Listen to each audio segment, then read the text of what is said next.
शुक्लाम्बरधरं विष्णुं शशिवर्णं चतुर्भुजं प्रसन्नवदनं ध्यायेत् सर्वविघ्नोपशान्तये यस्यद्विरदवक्त्राद्याः पारिषद्याः परश्शतं विघ्नं निघ्नन्ति सततं विश्वक्सेनं तमाश्रये ज्ञानानन्दमयं देवं निर्मलस्फटिकाकृतिम् आधारं सर्वविद्यानां हयग्रीवमुपास्महे अभङ्गुरकलादानस्थूललक्षत्वमीयुषे तुङ्गाय महसे तस्मै तुरङ्गाय मुखे नमः कूजन्तं राम रामेति मधुरं मधुराक्षरम् आरुह्य कविताशाखां वन्दे वाल्मीकिकोकिलं वाल्मीकेर्मृसिंहस्य कवितावनचारिणः शृण्वन् रामकथानादं को न याति परां गतिम् यः पिबन् सततं रामचरितामृतसागरम् अतृप्तस्तं मुनिं वन्दे प्राचेतसमकल्मषं गोष्पदीकृतवाराशिं वशकीकृतराक्षसं रामायणमहामाला रत्नं वन्दे नीलात्मजम् अञ्जनानन्दनं वीरं जानकीशोकनाशनं कपीशमक्षहन्तारं वन्दे लङ्काभयङ्करम् आमिषीकृतमार्ताण्डं गोष्पदीकृतसागरं तृणीकृतदशग्रीवम् आञ्जनेयं नमाम्यहं मनोजवं मारुततुल्यवेगं जितेन्द्रियं बुद्धिमतां वरिष्ठं वातात्मजं वानरयूथमुख्यं श्रीरामदूतं शिरसा नमामि शोकबन्धिं जनकात्मजायाः आदाय तेनैव ददाह लङ्कां नमामि तं प्राञ्जलिराञ्जनेयम् आञ्जनेयवतिपाटलारणं काञ्चनाद्रिकमनीयविग्रहं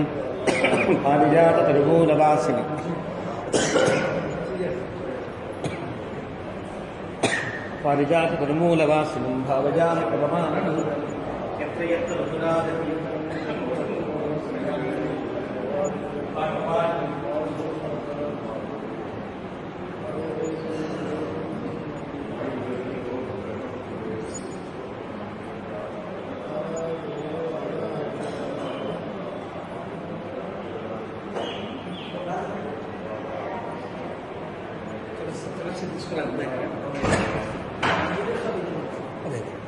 ఇందా తులసి తినడం వల్ల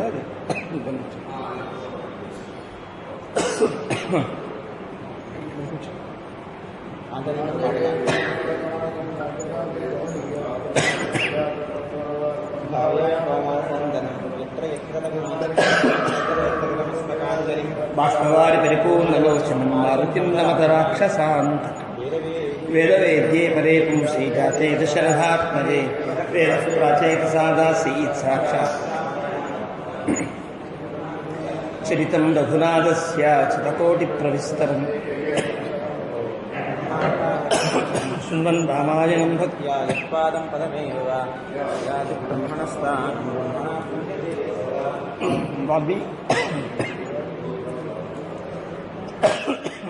వాల్మీకి గిరిసం తీసుకుంది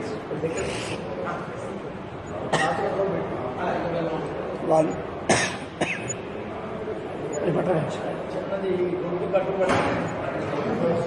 అదే అదే వాల్మీకిగిరి సంభూత రామసాగరగామిని పునాతి భువనం పుణ్య రామాయణ మహానది శోకసార సమాకీర్ణం సర్గకల్లోల సంకులం కాండగ్రాహ మహామీనం వందే రామాయణార్ణవం యః కర్ణాంజలి సంపుటైః అహరః సమ్యక్ పిబత్యాదరాత్ వాల్మీకేః రామాయణాఖ్యమధు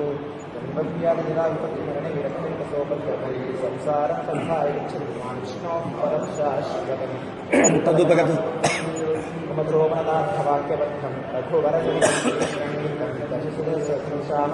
శ్రీరాఘవం దశరథాత్మజమప్రమేయం సీతాపతిం రఘుకులాన్వయరత్నదీపం రామం నిశాచర వినాశకరం నమామి వైదేహీ సహితం సురద్రుమతలే హైమే మహామండపే మధ్యే పుష్పటమాసనే మణిమయే వీరాసనే సుస్థితం అగ్రే వాచయతి ప్రభంజనసుతే తత్వం మునిభ్యః పరం వ్యాఖ్యాంతం భరతాదిభిః పరివృతం రామం భజే శ్యామలం వామాంకస్య జానకిం పరిరసత్కోదండదండం కరే చక్రం చోర్ధ్వకరేణ బాహుయుగళే శంఖం శరన్ దక్షిణే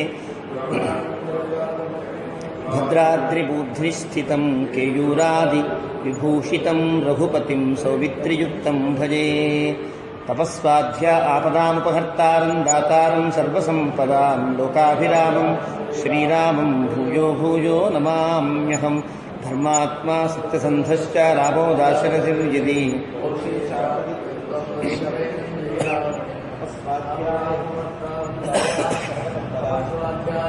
తపస్వీ వాగ్విదాం వరం నారదం పరివప్రచ్ఛ వాల్మీకిర్మునిపుంగవం మానుషాద ప్రతిష్టాం త్వమగమశాశ్వతీ సమాః యత్క్రౌంచ మిథునాదేకం అవధీః కామమోహితం. ధ్యాయే భద్రాద్రివైకుంఠరామం సీతారమాన్వితం ధనుర్బాణధరం సౌమిత్రిసేవితం. శ్రీరామాయ నమః. శ్రీమతే రామానుజాయ నమః. భగవద్బంధువులారా, రామచంద్రమూర్తి అవతరించినటువంటి విళంబినామ సంవత్సరాన్ని పురస్కరించుకుని జరిగేటువంటి రామాయణ ప్రవచన లహరిలో బాలకాండను ముగించుకుని అయోధ్యాకాండలోకి ప్రవేశించాం. అయోధ్యాకాండలో తులసి ఎంత పనిచేసింది. పట్టాభిషేక సన్నాహం పూర్తయింది. పట్టాభిషేకాన్ని ఎలాగైనా ఆపాలని మందర చేసినటువంటి ప్రయత్నము సాఫల్యమైంది. కైకేయి మందరాకులితస్వాంత కైకేయి ఇదమబ్రవీతని, మందర చేత ఆకులితమైనటువంటి మనస్సు కలిగిన కైకేయి దశరథుని బలవంతంగా ఇష్టం లేకపోయినా ఒప్పించింది. ఆ ఒప్పించే ప్రయత్నంలో సత్యమా ధర్మమా, సత్యం గొప్పదా ధర్మం గొప్పదా అన్నట్లుగా సత్యధర్మాలకు మధ్య సంఘర్షణ వలె వారిద్దరి ప్రసంగాలు సాగుతాయి. నిజానికి ఎవరి ప్రయోజనం వాళ్ళకి కరెక్ట్గానే అనిపిస్తుంది. నేను పొందే ప్రయోజనం నాకు ధర్మబద్ధంగానే అనిపిస్తుంది. మందర యతోజాత జ్ఞాతిదాసి అని అంటారు వాల్మీకి. ఎక్కడ పుట్టిందో తెలియదు, కానీ కైకేయి దగ్గరికి చేరింది. కైకేయి ద్వారా అయోధ్యకు చేరింది. అలాంటి మందర కైకేయి గనక మహారాణి అయితే చాలా సుఖపడుతుంది. తాను సుఖపడాలన్నా, తన పరివారం సుఖపడాలన్నా, తాను ఎవరినైతే ఆశ్రయించిందో ఆశ్రయించినటువంటి ఆ రాణి, ఆ కైకేయి మహారాణి అయితే గనక, ఆ రాణి కుమారుడు గనక మహారాజు అయితే తనకేం ఇబ్బంది ఉంటుంది గనక. కాబట్టి మందర చేసిన ప్రయత్నం తన వైపు నుంచి సబబుగానే అనిపిస్తుంది, ఎక్కడ తప్పే ఉండదు. పోనీ మందర లేని ఒక ఉద్దేశాన్ని కలిగించిందా అంటే కాదు. దశరథ మహారాజు ఇచ్చిన మాటయే తాను మళ్ళీ గుర్తు చేసింది. దశరథునిచ్చిన మాట మందరకి తెలిసిన మాట కైకేయికి తెలియదు. కైకేయి చిన్నపిల్ల కదా వివాహం అయ్యేటప్పుడు. దశరథునికి జనకునికి దశరథునికి కేకయరాజుకి అశ్వతునికి జరిగినటువంటి ఆ సందర్భంలో దశరథుని కేకయరాజు ఒక నిర్బంధం చేశాడు. మా అమ్మాయి కడుపున పుట్టినటువంటి పిల్లవాడికి మహారాజ్య పట్టాభిషేకం చేస్తానంటే తప్ప ఇవ్వనయ్యా. ఎందువల్లంటే నువ్వు రెండో పెళ్లివాడివి కదా, నువ్వు కౌశల్య ఒక భార్య ఉన్నది కదా, రెండో భార్యగా నేను మా అమ్మాయిని ఇస్తున్నానంటే మా అమ్మాయికి ఏదో తగిన ప్రయోజనం సమకూరాలి అని అనుకుంటాడు కదా. అలా అనుకున్నట్లుగా వాళ్ళిద్దరి మధ్య జరిగిన సంభాషణ ఒక మందరకి తెలుసు కాబట్టి మందర ఆ ప్రస్తావన చేసింది. కానీ కైకేయి ఆ ప్రస్తావన చేయదు దశరథుని దగ్గర. కారణం తనకు అది తెలియదు. తన దగ్గరంటూ ఇంకొక అస్త్రం, బ్రహ్మాస్త్రం ఉన్నది. తనకిచ్చినటువంటి 2 వరములు, ఆ వరములను సందర్భంలో తీసుకుంటారని ఈవిడ అనడం, నీకు ఎప్పుడు కావాలంటే అప్పుడు ఇస్తానని ఆయన వాగ్దానం చేయడం వల్ల ఆయనకి అశ్వపతికి ఇచ్చిన మాట కంటే తనకిచ్చిన 2 వరముల మీద ఎక్కువ ఒక పట్టుదల ఏర్పడి, ఆ సమయంలో కూడా రాముడా భరతుడా అంటే కైకేయికి పాపం తేడా ఏం లేదు. రామేవా భరతేవాపి విశేషం నోపలక్షయి. నాకు రాముడైనా నా కన్న కొడుకే, భరతుడైనా కన్న కొడుకే అన్నంత ధీమగా ఉంది. కానీ మందర చెప్పిన మాటలు భవిష్యత్తులో జరగబోయేటువంటి, జరిగినా జరగకపోయినా జరుగుతున్నట్లుగా జరగబోతున్నట్లుగా తాను ఒక పెద్ద సృజించినటువంటి ఒక మాయా మోహం వల్ల కైకేయి కూడా నిజమే కదా, మా అబ్బాయి రాజు అయితే తప్పేంటి, అవకాశం ఉంది, నాకు వాగ్దానము చేశాడు, ధర్మబద్ధత ఉన్నది, సత్యమైనటువంటి ప్రతిజ్ఞ ఒకటి ఉన్నది అని దశరథుని బాగా బలవంతం చేస్తే కాదనలేక అవుననలేక ప్రియమైనటువంటి కుమారుణ్ణి లోకాభిరాముడైన రాముణ్ణి పంపించలేక భరతుడికి రాముడికి ఇష్టం లేని భరతునికే ఇష్టం లేని పట్టాభిషేకానికి అంగీకరించలేక తాను చాలా సతమతమయ్యే స్థితిలో తానుంటే రాముడిని పిలిపించారు. రాముడికి చెప్పింది. రాముడు చాలా ఆనందంగానే అంగీకరించాడు. బాధగా అంగీకరించలా, ఆనందంగానూ అంగీకరించినట్టేం కాదు. చెప్పిన మాటని శిరసా వహిస్తానన్నాడు. కానీ ఈ మాట అమ్మా నీకంటే నాన్న చెప్తే ఎంత బాగుండేది అంటే, నాన్న చెప్పితే నేను విననని అనుకున్నాడంటే నా ప్రవర్తనలో ఏదో లోపం ఉన్నది అని బాధపడ్డాడు తప్ప, అరే తండ్రి గారు ఇంత పని చేస్తారా అనుకోలే రాముడు. అది వికారము లేదు రాముడికి అని అంటారు. ఇప్పుడు జరగబోయేటువంటి సర్గంలో వాల్మీకి ఒక అద్భుతమైనటువంటి మాట అంటాడు రాముడి విషయంలో. ఇది రాముడు తప్ప ఇంకెవ్వరూ మాట్లాడలేరు అంటాడు. ఈ దశరథ ఈ వాల్మీకి యొక్క మాట ఈ సర్గాంతంలో మనకు కనిపిస్తుంది. అలా రామచంద్రమూర్తి ఆ ప్రతిజ్ఞను స్వీకరించి తాను ఇప్పుడే మునివత్ ఆమిషం హిత్వా వక్ష్యామి వనే అంటూ బయలుదేరాడు. అమ్మా ఇప్పుడే పెడతానమ్మా, రేపంటే నువ్వు వాయిదా వేసినట్టు అనుకుంటావేమో, అద్యైవ ఈరోజే బయలుదేరతా అని తల్లికి ఇచ్చిన మాట తండ్రికి ప్రదక్షిణం చేశాడు. తల్లికి మాటనిచ్చాడు, ఇచ్చి బయలుదేరి వచ్చాడు. అందరినీ కూడా పలకరించే వాళ్ళందరినీ అక్కడ దాకా రాజచిహ్నములతో వచ్చినవాడు కాస్త అవన్నీ పక్కన పెట్టి మీరు దూరంగా ఉండండి అయ్యా, చిన్న పనుంది తర్వాత చెప్తానన్నట్లుగా ఏ రాజఛత్రాన్ని కానీ రాజచిహ్నాన్ని కానీ రాజరథాన్ని కానీ ఎక్కకుండా తనదైనటువంటి ఒక ప్రయాణాన్ని తాను సాగించి బయటికి వస్తున్నాడు. వస్తూ ఉంటే అక్కడ ఉండే అంతఃపుర స్త్రీలకు అందరికీ తెలిసిపోయింది విషయం. కారణం, కైకేయి దగ్గరికి దశరథ మహారాజు వచ్చినప్పుడు కైకేయిని ఆశ్రయించి ఉండేటువంటి దశరథ పత్నులు చాలామంది ఉంటారు, కౌసల్యని ఆశ్రయించి ఉండే పత్నులు చాలామంది ఉంటారు. దశరథుకు ఉండేటువంటి పరివారం అంతా కూడా ఇద్దరిని ఆశ్రయించి ఉంటారు. వాళ్ళలో ఈ భేదమే ఉండదు కదా.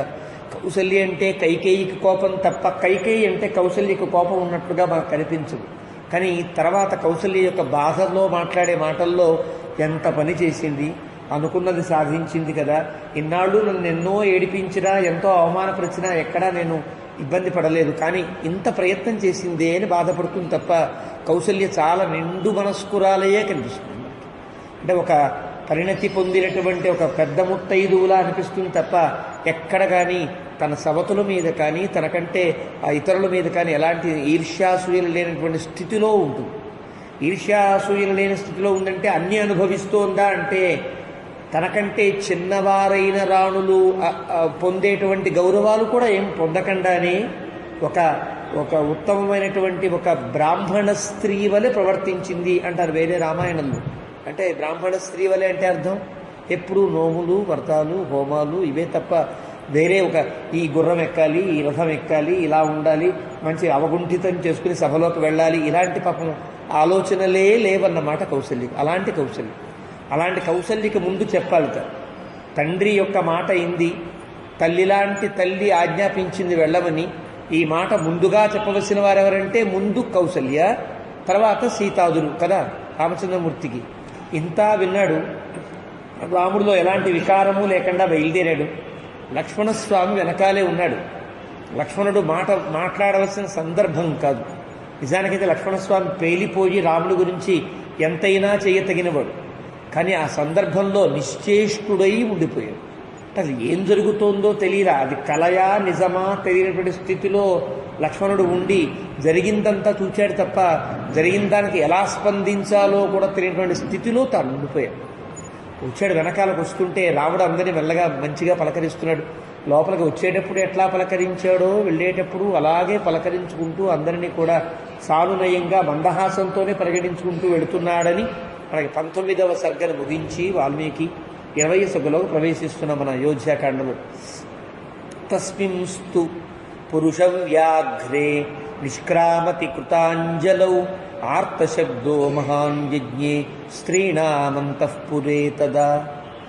ఎప్పుడైతే దశరథుని యొక్క అంతఃపురం నుండి అంటే కైకేయి యొక్క అవరోధము నుండి రాముడు బయటికి వస్తున్నాడో అక్కడ ఉండే వాళ్ళందరికీ చిన్న చితక వాళ్ళందరికీ ఈ దాసీలు చేటీగణాలు ఉంటాయి కదా, వారి ద్వారా వార్త తెలిసి ఒక్కసారి ఆర్తశబ్దం చేశారు. ఒక్కసారి అంటే ఆ కక్ష దాటి ఆ గది దాటి వేరే గదిలోకి రాముడు ప్రవేశించగానే ఆ గదిలో వీళ్ళంతా ఆడవాళ్ళంతా ఉన్నారు. ఇదంతా విని ఏదో పెద్ద ఉపద్రవం జరుగుతోందని అంతా గుబ్బిగూడి ఉన్నారేమో. రాముడు బయటికి రాగానే రాముని యొక్క ఆ ముఖారవిందాన్ని చూచి గొల్లుమన్నారు ఒకసారి. అయ్యో ఎంత కష్టం వచ్చింది అన్నారు. ఇది విన్నాడు లోపల ఉండేటువంటి తండ్రి దశరథుడు. కృత్యేషు అచోదిత పిత్ర సర్వస్య అంతఃపురస్య చ గతిర్యశరణం చాపి సరామోద్య ప్రవత్స్యతి. వాళ్ళ మాట కృత్యేషు చెయ్యవలసిన వాటి యందు అచోదిత ప్రేరేపించకుండా, తండ్రి నాన్న ఈ పని చేయాలరా, నువ్వు నాకు ఈ పని కావాలరా అని అడగడు తండ్రి. తండ్రికి ఏ పని కావాలో తానే ముందే ఆలోచించుకుని తెలుసుకుని తండ్రికి హితాన్ని సమకూరేటట్లుగా ఉండే కుమారుడు కదా. తండ్రి అడగకుండానే తండ్రికి కావలసినవన్నీ సమకూర్చి పెట్టేటువంటి ఒక అందమైనటువంటి నడవడిక కలిగినటువంటి రామచంద్రమూర్తి.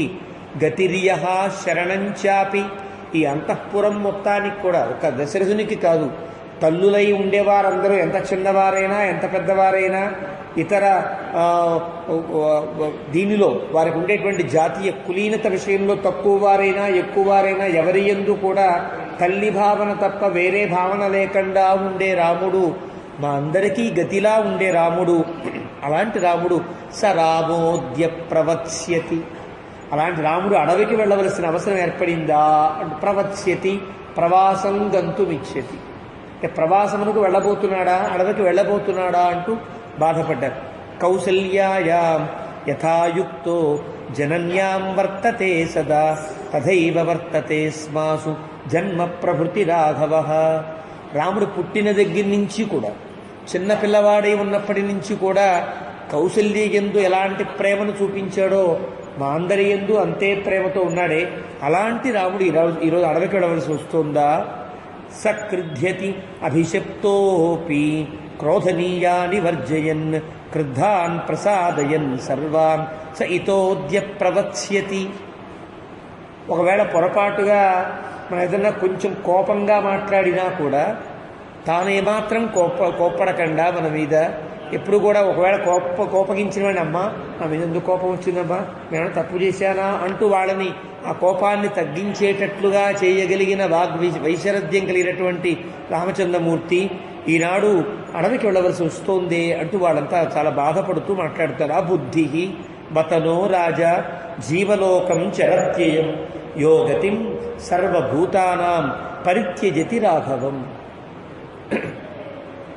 ఎంత కష్టం వచ్చింది. దశరథునికి బుద్ధి తప్పినట్టుగా ఉంది. భార్యలు అనుకుంటున్నారు ఆ బుద్ధి బతనో రాజా, మన రాజుగారికి బుద్ధి మందగించినట్లుంది. ఈ లోకంలో బతుకుతూ ఈ లోక ధర్మాలకి విరుద్ధంగా ఉండేటట్లుగా ప్రవర్తిస్తున్నాడు. అందరికీ గతిలాంటి ఈ రాజ్యములకు ఒక పెద్ద చుక్కాని వంటి రామచంద్రమూర్తిని పరిత్యజతి విడిచిపెడుతున్నాడే.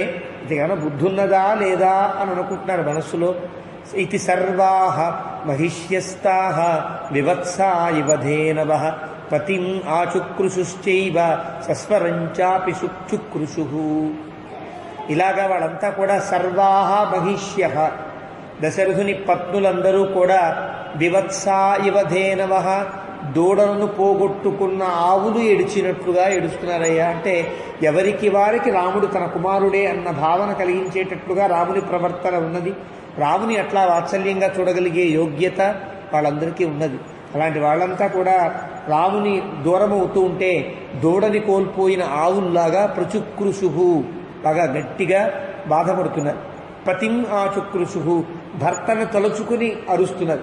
ఎంత పని చేసేవయ్యా ముసలయ్యా అని అంటారే, అలా ఏడుస్తున్నారు వాళ్ళంతా కూడా. ఆ రకంగా ఇది సర్వా నహి సహిచ అంతఃపురే ఘోరం ఆర్తశబ్దం మహీపతి పుత్రశోకాభిసంతప్త శ్రుత్వా వ్యాలీయత ఆసనే. ఇది వినేటప్పటికీ దశరథునికి లోపల ఉన్నాడు కదా, బయట పెద్ద పెద్ద ఆర్తనాదం నిర్మించేటప్పటికీ అయ్యో రాముడికి ఎంత కష్టం కలిగించాను అనుకుంటూ మళ్ళీ కుప్పకూలిపోయినట్లుగా ఆసనం మీద పడిపోయాడు. రాముడు వెళ్ళిపోతూ ఉంటే రామునికి తెలియదు, వెనకాల లేచి రాముని వెంట నడిచినట్లుగా రాముడికి ఏం తెలియలా, వాల్మీకి చెప్పలా. కానీ రాముడు అడుగు ముందుకు వేసి పెడుతూ ఉంటే వెనకాల దశరథుడు పిలవలేక ఆగలేక ముందుకు వెళ్ళి మళ్ళీ వాళ్ళ ఏడుపు వినంగానే ఎక్కడున్నవాడు అక్కడ ఉండే కుర్చీలో కూలబడిపోయాడు అని వాల్మీకి ఇక్కడ పదం వల్ల ఇంత సంఘటన మనకు తెలియజేస్తాడు. ఆ రకంగా పడిపోయాడు. రామస్తు భృశమాయస్తః నిశ్వసన్నివ కుంజరః జగామ సహితో భ్రాత్ర మాతులంతఃపురం వశీ. సహజంగా బాధ లేకపోయినా రాముడికి, నేను అడవికి వెళుతున్నాను, రాజ్యం నాది కాదు అనే బాధ లేకపోయినా కూడా తన గురించి ఇంతమంది బాధపడుతున్నప్పుడు కలిగే బాధ ఒకటి ఉంటుంది కదా. సహజంగా కలిగే బాధ ఒకటి ఉంటుంది, పరులను చూచి కలిగే బాధ ఒకటి ఉంటుంది. మనకి శోకేన అని వ్యసనేవ పరితుష్య వ్యసనే సర్వదుఃఖానాం అంటూ వ్యసనేషు మనుష్యాణం హాని అస్య ఉపజాయతే అనే దగ్గర గోవిందరాజస్వామి వ్యాఖ్యానం చేస్తూ ఉంటారు. రాముని యొక్క సుగుణాలు చెప్తున్న సందర్భం కదండి, అన్ని గుణాలు చెప్పాలి కదా. ఏడుస్తాడు అని గుణం చెప్పారేమిటి, ఏడుస్తాడనే గుణం చెబితే అది గుణం కాదు కదా, దుర్గుణం అవుతుంది కదా అని ప్రశ్నించుకుంటారు. రాముడు చాలా గొప్పవాడు అని చెప్పే సందర్భం, చెప్పే అన్ని గుణాలు, చాలా గొప్ప పరాక్రమవంతుడు, వినయవంతుడు, విధేయుడు, చదువుకున్నవాడు, ఇలా చెప్పే సందర్భంలో ఏడుస్తూ ఉంటాడు అని చెప్తే అది గుణం అవుతుందా అంటే అది కూడా గుణమే అవుతుంది. ఎందువల్ల తన కోసం తాను ఏడిస్తే అది దుర్గుణం, పరులందరి కోసం తాను బాధపడితే అది సుగుణం అవుతుందయా. వ్యసనేషు మనుష్యాణం భృశం భవతి దుఃఖితః. తన కోసం తాను బాధపడ్డయ్యా. వ్యసనేషు మనుష్యాణం, తనను ఆశ్రయించి ఉన్న వారందరికీ ఏదైనా కష్టం కలుగుతోంది అంటే వాళ్ళకంటే ఎక్కువ బాధపడే మనస్తత్వం కలిగిన వాడని వాల్మీకి ముందే అయోధ్యాకాండ ఆరంభంలో చెప్పాడు. కాబట్టి ఇక్కడ రామచంద్రమూర్తి కూడా ఇదంతా విన్నప్పుడు భృశమాయస్తః, ఒక్కసారి గుండెల్లో చిన్న బాధ కలిగింది, భృశం మిక్కిలిగా కలిగింది. కానీ దాన్ని నిశ్వసన్నివ కుంజరః, ఏనుక్కి బాధ కలిగితే ఏం చేస్తుందంటే చాలా బాధ కలిగినప్పుడు మాత్రమే ఘీంకారాన్ని చేస్తుంది. పొడుస్తున్నప్పుడు చాలా భయంకరంగా తన మెదడు మీద పొడుస్తున్నప్పుడు ఒకసారి నిశ్వాసం వదులుతుంది అంటుందంటే తప్ప అంతకు మించి బాధపడదే.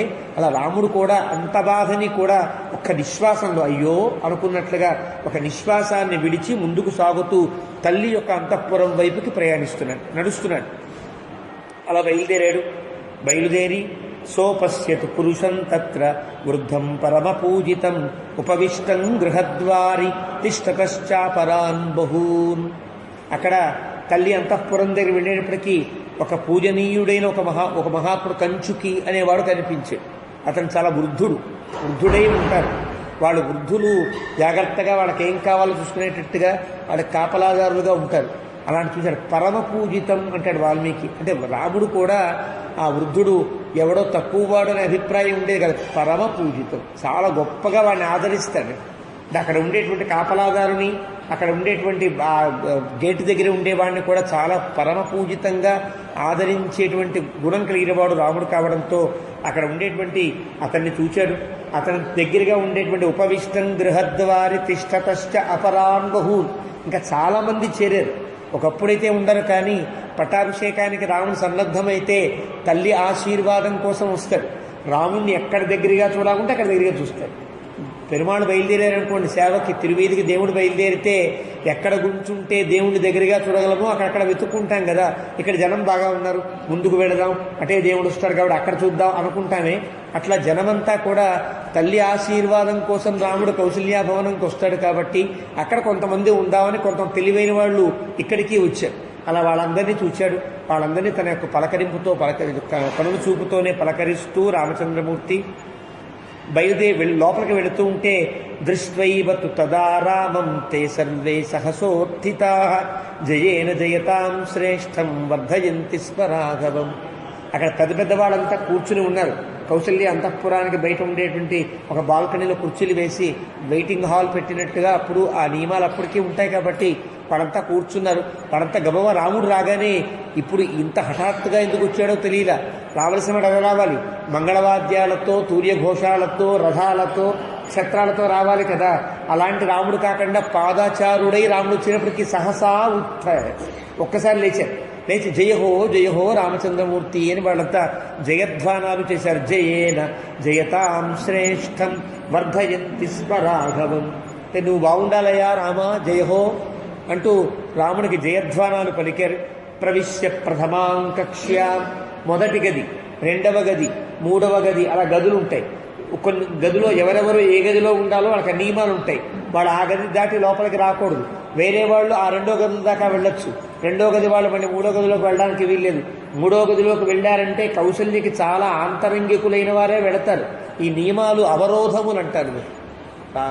రాణి యొక్క అంతఃపురాలని అవరోధములు అంటే ఎక్కడికక్కడ చాలా నియమాలతో కట్టుబాట్లతో ఉండే చోట్లని అంటారు.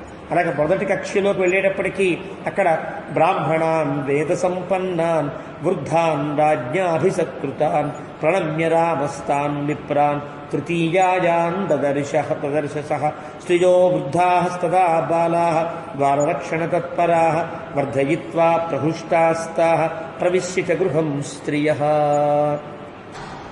మొదటి కక్షలో సరిగ్గా కౌశల్యకు ఉండేటువంటి అంతఃపురపు కక్షలో ఎప్పుడైతే రాముడు అక్కడ దాకా వచ్చేటప్పటికి అక్కడ ఆ ఉండేటువంటి బ్రాహ్మణోత్తములంతా వాడికి కావాల్సిన స్వస్యవచనాలు, హోమాలు, పూజలు చేస్తుంటాయి కదా, రాముడి యొక్క శ్రేయస్సు కోసమని చేస్తుంటారే.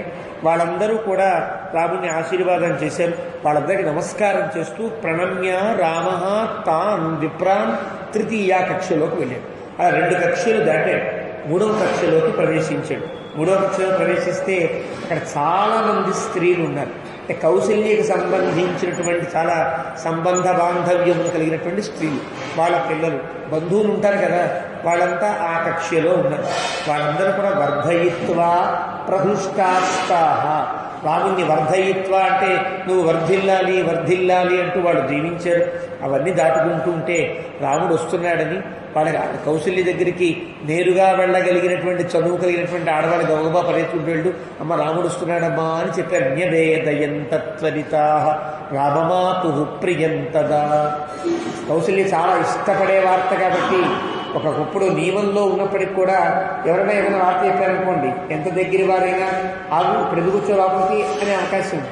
అదే తనకి ఇష్టమైన వార్త చెబితే ఎలాంటి సందర్భంలో ఉన్న అబ్బా ఎంత మంచి వార్త చెప్పేవారో అనుకుంటారే. ఇక్కడ కౌశల్యకి చాలా ఇష్టమైన వార్త ఏది అంటే రాముడు వస్తున్నాడనే వార్త కాబట్టి ఏమాత్రం వీళ్ళకి ఆటంకం లేకుండా సంకోచపడకుండా గబగబా వెళ్ళి చెప్పేశారు. ప్రియంతదా చెప్పేటప్పటికి కౌసల్యాపి తదా దేవి రాత్రిం స్థిత్వా సమాహిత ప్రభాతే త్వకరోత్ పూజాం విష్ణోః పుత్రహితైషిణీ.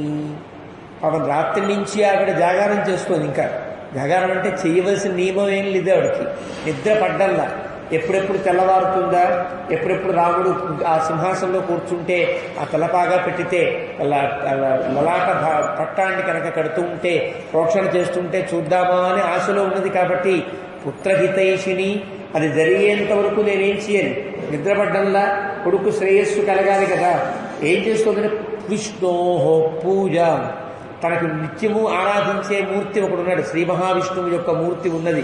ఆమెకు ఆరాధన చేస్తూ పుత్రహితైషిని ప్రభాతేతు అకరోత్ పూజ. ప్రభాతేతు తెల్లవారకండానే పూజలు పూర్తి చేస్తోందంటే ఎప్పటి నుంచి పూజ చేస్తోందో తెలియదు. అలాగే ప్రభాతమునందు భగవంతుని యొక్క తమ తిరువారాధనలో ఉండే మూర్తికి ఆరాధన చేసి రాముని కోసం ఎదురు చూస్తున్నట్లుగా ఉన్నది. సా క్షౌమవసనాహృష్ట నిత్యవ్రత పరాయణ అగ్నింజుహోతి స్వతద మంత్రవర్కృత మంగళ. చాలా పట్టుబట్టలు కట్టుకుని తెల్లని పట్టుబట్టల్ని నిత్యవ్రత పరాయణ. ఆవిడ ఒకరోజు కాదండి, నిత్యము అలవాటు. ఇప్పుడు కొత్తగా అంటే ఇలా కూర్చోవాలా, ఇలా కట్టుకోవాలా, మడిచార కట్టాలా, ఇంకోచార కట్టాలా, ఇవన్నీ నియమాలు ఉంటాయి. నిత్యము కట్టే వాళ్ళకి ఆ నియమాలు ఏముండవు. నిత్యము ఎలా చేస్తుందో అలాగే ఉంటుంది. నిత్యవ్రత పరాయణ అంటే మనకి ఆచమనం అంటే ఇలా చేయాలండి, రణం చేత్తో చేయాలనే స్థితి మనది కదా. అంటే వైదిక క్రియలన్నీ బాగా అలవాటైన ఆవిడ. ఎందువల్ల నిత్యము వ్రతాల్లో ఉంటుంది కాబట్టి ప్రత్యేకంగా ఇలా చేయాలి, ఇలా ఉంచాలి, దీని తర్వాత ఇది అని ఎవరు చెప్పక్కర్లా. నిత్యవ్రత పరాయణ బాగా ట్రైన్డ్గా ఉండేటువంటి వ్యక్తులు ఎలాగైతే గబగబగబా చేసుకుంటూ వెళ్ళిపోతూ ఉంటారో అలా పూజ చేస్తుంది. అలాగా ఎలా అగ్నింజుహోతి స్మ, అక్కడ ఉండేటువంటి వ్యక్తులని ప్రాతినిధ్యంగా పెట్టుకుని అగ్నిహోత్రాన్ని ప్రజ్వలింపజేస్తోంది. ప్రవిశ్యత తదా రామో మాతురంతఃపురం శుభం. రాముడు ప్రవేశించేటప్పటికీ కౌసల్య అగ్నిహోత్రం దగ్గర కూర్చుంది. ఆ బ్రాహ్మణోత్రం ఎవరో హోమం చేస్తున్నారు. ఆ అగ్నిహోత్రాన్ని చూస్తోంది. అంటే రాముడికి శ్రేయస్సు కలగడమే ప్రధానంగా ఉండేటువంటి స్థితిలో తాను ఒక నిత్యవ్రత పరాయణగా ఉన్నది అని అంటారు. మంత్రవత్ కృతమంగళ, మంత్రవతు మంత్రపూతంగా చేస్తోంది. కృతమంగళ వెంటనే గనక దశరథ మహారాజు వచ్చి సింహాసనంలో కూర్చోవాలి అంటే సిద్ధంగా ఉండేటట్లుగా సిద్ధంగా ఉండాడు. ఎవరన్నా బయటకు వెళ్ళాలని కనుక భర్త చెప్తే ముందే సిద్ధంగా ఉన్నటువంటి స్త్రీలు ఉంటారు కదా, ఇలా ఎప్పుడు పిలుస్తాడా అన్నట్టుగా ఉంటారే, అలాగే పట్టాభిషేకానికి భర్త గారు ఎప్పుడు పిలుస్తారా అప్పుడు సిద్ధంగా ఉండాలి అన్నట్టుగా, అంటే ఆ పని మీద ఉండేటువంటి ప్రేమ చేత తాను కృతమంగళమై కూర్చుని ఉన్నది. అంటే ఎలా తాను పట్టాభిషేకంలో పాల్గొవాలో ఆ స్థితిలో తాను ఉండదు. ఆ రకంగా ప్రవిశ్య తదా రామో మాతురంతఃపురం శుభం తదర్శమాతరం తత్ర హావయంతీం హుతాశనం. రాముడు ప్రవేశించాడు, అగ్నిహోత్రం దగ్గర ఉండేటువంటి తల్లిని పరిశీలించాడు. దేవకార్య నిమిత్తంచ తత్ర అపశ్యత్ సముద్యతం దధ్యక్షతం ఘతం చైవ మోదకాన్ హవిషస్తదా. ఆ దేవకార్య నిమిత్తంగా యజ్ఞానికి సంబంధించి, యజ్ఞానికి అక్కడ ఉండే ఆరాధనకి సంబంధించినట్లుగా ఉండే పెరుగు, అక్షతలు, మోదకములు, లడ్లు కానీ లేదా బూరిలు కానీ, హవిస్సు అనేటువంటి అన్నము, లాజాన్ పేలలు, మాల్యాని శుక్లాని తెల్లటి పుష్పాల మాలికలు, మల్లెపూల మాలికలు అనుకోండి, చైత్రమాసం కదా, మల్లెపూల మాలికలు. ఆ తర్వాత పాయసం కృసరంతగా. పాయసం అంటే పాలతోనే చేసేటువంటి అన్నం, అంటే పరమాన్నం అంటేనే పరమాన్నం. కృసరం అంటే కుంకుమ పువ్వు అలాంటివి వేసి ప్రత్యేకంగా ఉడికించినటువంటి ఒక అన్నం, ఒక ప్రసాదం. ఇలాంటి ప్రసాదములన్నీ రాముడు చూచాడు. సమిధ పూర్ణకుంభాశ్చ, ఆ పక్కన పూర్ణకుంభాలను చూచాడు, ఈ పక్క సమిధలు చూచాడు. దదర్శ రఘునందన, అవన్నీ చూచాడు రాముడు. తాం శుక్లక్షౌమ సంవీతాం, తెల్లటి పట్టుబట్టలు కట్టుకుని ఆవిడున్నది. వ్రతయోగేన కరిషిత, చాలా వ్రతాలు చేసినందువల్ల దీనికోసమే వ్రతాలు చేసిన ఆవిడలాగా పాపం చిక్కిపోయి ఉన్నట్లుగా కనిపించింది, బాగా నీరసంగా కనిపించింది. తర్పయంతీం దదర్శాద్భి దేవతాం దేవవర్ణిని. అప్పుడే అమ్మ నీళ్ళు వదులమ్మ అంటున్నారు అక్కడ ఉండే పురోహితులు. నీళ్ళు వదులుతూ ఉన్న సందర్భంలో రాముడు చూశాడు, తన కోసం ఎంత కష్టపడుతోంది అనిపించింది. సా చిరస్య ఆత్మజం దృష్ట్వా మాతృనందనమాగతం అభిచక్రామ సంహృష్ట కిశోరం బడవాయథ. ఒక్కసారి తెల్లటి ఆడగుర్రానికి కనుక చిన్న తన తన తన సంతానమైన గుర్రం కనిపిస్తే ఒక్కసారి దూకుతుంది అని అంటారు. మనకి ఇతర జంతువుల కంటే పిల్లను చూచే ముందు దూకి ఆ పిల్ల దగ్గరికి వెళ్ళే జంతువుగా అశ్వాన్ని చెప్తారు. ఆవులు దూడలు ఉంటే దూడ పరిగెత్తుకుంటూ వెళుతుంది. అలా సాధారణంగా ఉండేవన్నీ కూడా దూడలు పరిగెత్తుకుంటూ వెళతాయి, కానీ గుర్రాల దగ్గరికి వచ్చినప్పటికీ గుర్రం పరిగెత్తుకుంటుంది. పిల్లని చూస్తే గుర్రం ఆగలేదని అంటారు. కాబట్టి ఇక్కడ ఉండేటువంటి వ్యాఖ్యానంలో చెప్తూ కిశోరం బడవాయథ, గుర్రం కనుక పిల్లని చూసేటప్పటికీ ఒక ఉదుటన లేచి దూకినట్లుగా కౌశల్య ఒక్కసారి పీటల మించి లేచి రాముడి దగ్గరికి వచ్చింది. సమాతరం అభిక్రాంతాం ఉపసంగృహ్య రాఘవ. ఒక్క ఉదుటన లేస్తే ఎలా ఉంటుంది, పెద్దావిడి కదా, 60 ఏళ్ళు 50 ఏళ్ల పైమాట పెద్దాడు కూర్చుని అప్పటిదాకా కూర్చుని లేచినప్పుడు పడిపోబోయేటువంటి స్థితి ఏర్పడుతుందే, తల్లి పడిపోతుందేమో అని ముందుగా అలా పట్టుకున్నట్లుగా రాముడు పడకుండా పట్టుకుని ఆవిడ్ని మాతర అభిక్రాంతారం ఉపసంగృహ్య రాఘవ, తల్లిని జాగ్రత్తగా పట్టుకున్నాడు. పట్టుకుని పరిష్వక్తశ్చ బాహుభ్యాం ఉపాఘ్రాతశ్చ మూర్ధని. ఎప్పుడైతే రాముడు పట్టుకున్నాడో గబగబా కౌగులించుకుంది రాముణ్ణి. శిరస్సు వంచి శిరస్సు మీద మూర్కొని ఆశీర్వదించుట అంటారు. ఇక్కడ ఈ బ్రహ్మరంధ్ర స్థానం దగ్గర వంచి అక్కడ ముద్దు పెట్టుకుంటారు. అక్కడ గనక ముద్దు పెట్టినా అది ఆశీర్వచనంతో సమానమవుతుంది. పెద్దవాడు కుమారుడైనప్పుడు తల్లులు చేసే పని, పిల్లలు పెద్దలైనప్పుడు తల్లిదండ్రులు చేయవలసిన పని. శిరస్సును మూర్కొనాలి అని శాస్త్రం. ఆ రకంగా రాముడు రాగానే శిరస్సు వంచి శిరస్సును మూర్కొని ఉపాఘ్రాతశ్చ మూర్ధని, ఉపాఘ్రాతం చేసింది. తమువాచ దురాధర్షం రాఘవం సుతమాత్మన కౌసల్యా పుత్రవాత్సల్యాత్ ఇదం ప్రియహితం వచః. తమువాచ దురాధర్షం, చూస్తే ఎవ్వరికీ అసాధ్యమైనటువంటి రీతిలో ఉన్నాడు, అంటే ఎవరికీ తీసిపోని రీతిలో రాముడు దురాధర్షంగా కనిపించాడు. అలాంటి సుతం ఆత్మన కౌసల్యా పుత్రవాత్సల్యాత్, అంటే చూస్తేనే అమ్మో చాలా దూరంగా ఉండాలండి మహానుభావుడినా అనిపించేటట్లుగా ఉండే రాముడు తనకి కుమారుడే కదా, దగ్గరికి తీసుకుంది. పుత్రవాత్సల్యాత్ దగ్గరికి తీసుకుని ప్రియహితం వచః, ఈ ప్రియహితమైనటువంటి మాటలు మాట్లాడుతోంది. వృద్ధానాం ధర్మశీలానాం రాజర్షీనాం మహాత్మనాం ప్రాప్నుహి ఆయుశ్చ కీర్తించ ధర్మంచ ఉపహితంకులే.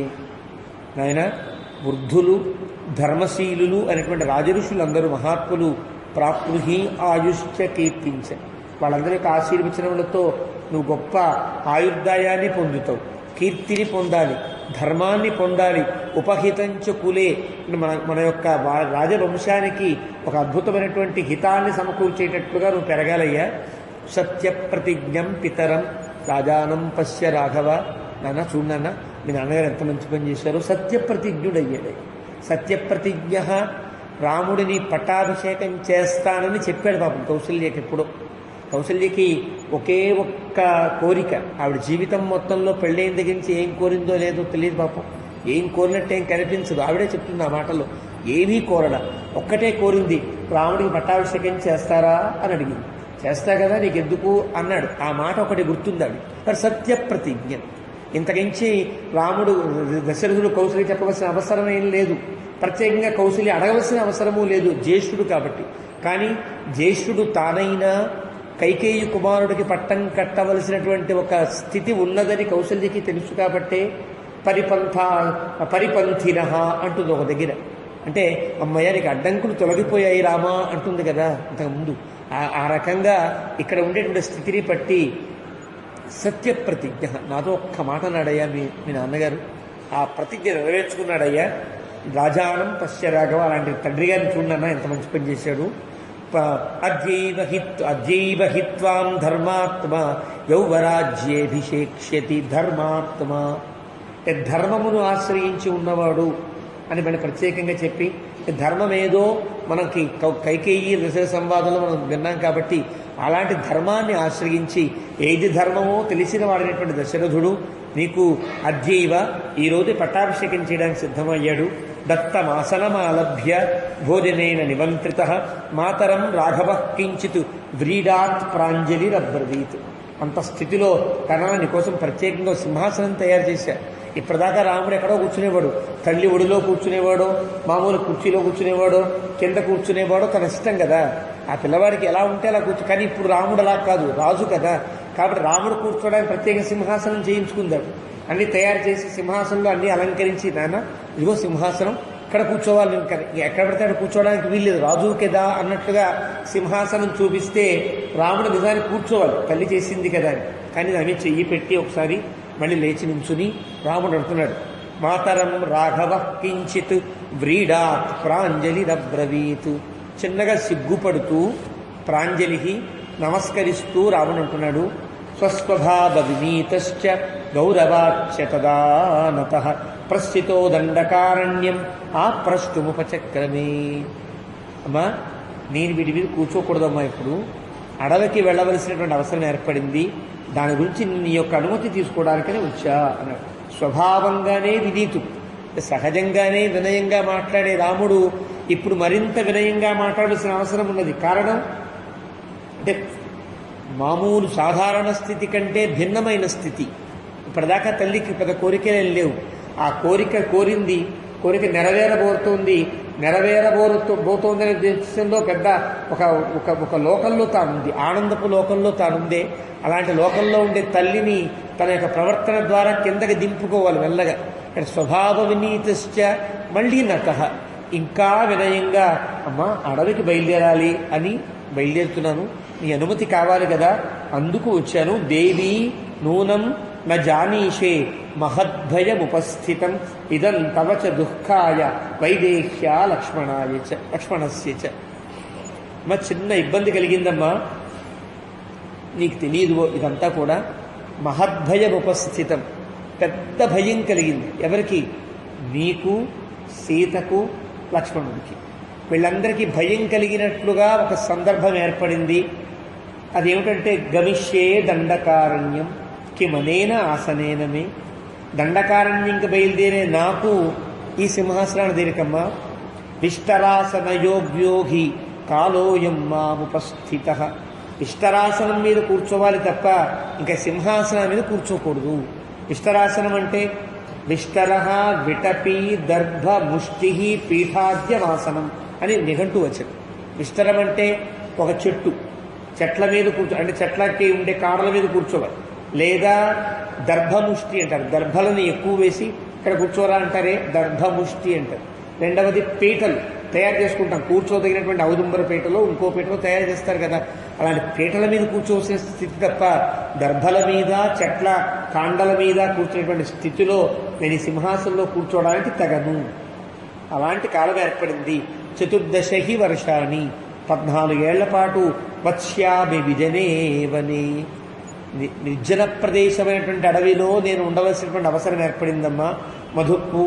మధుమూల ఫలైర్జీవన్ హిత్వా మునివదామిషం.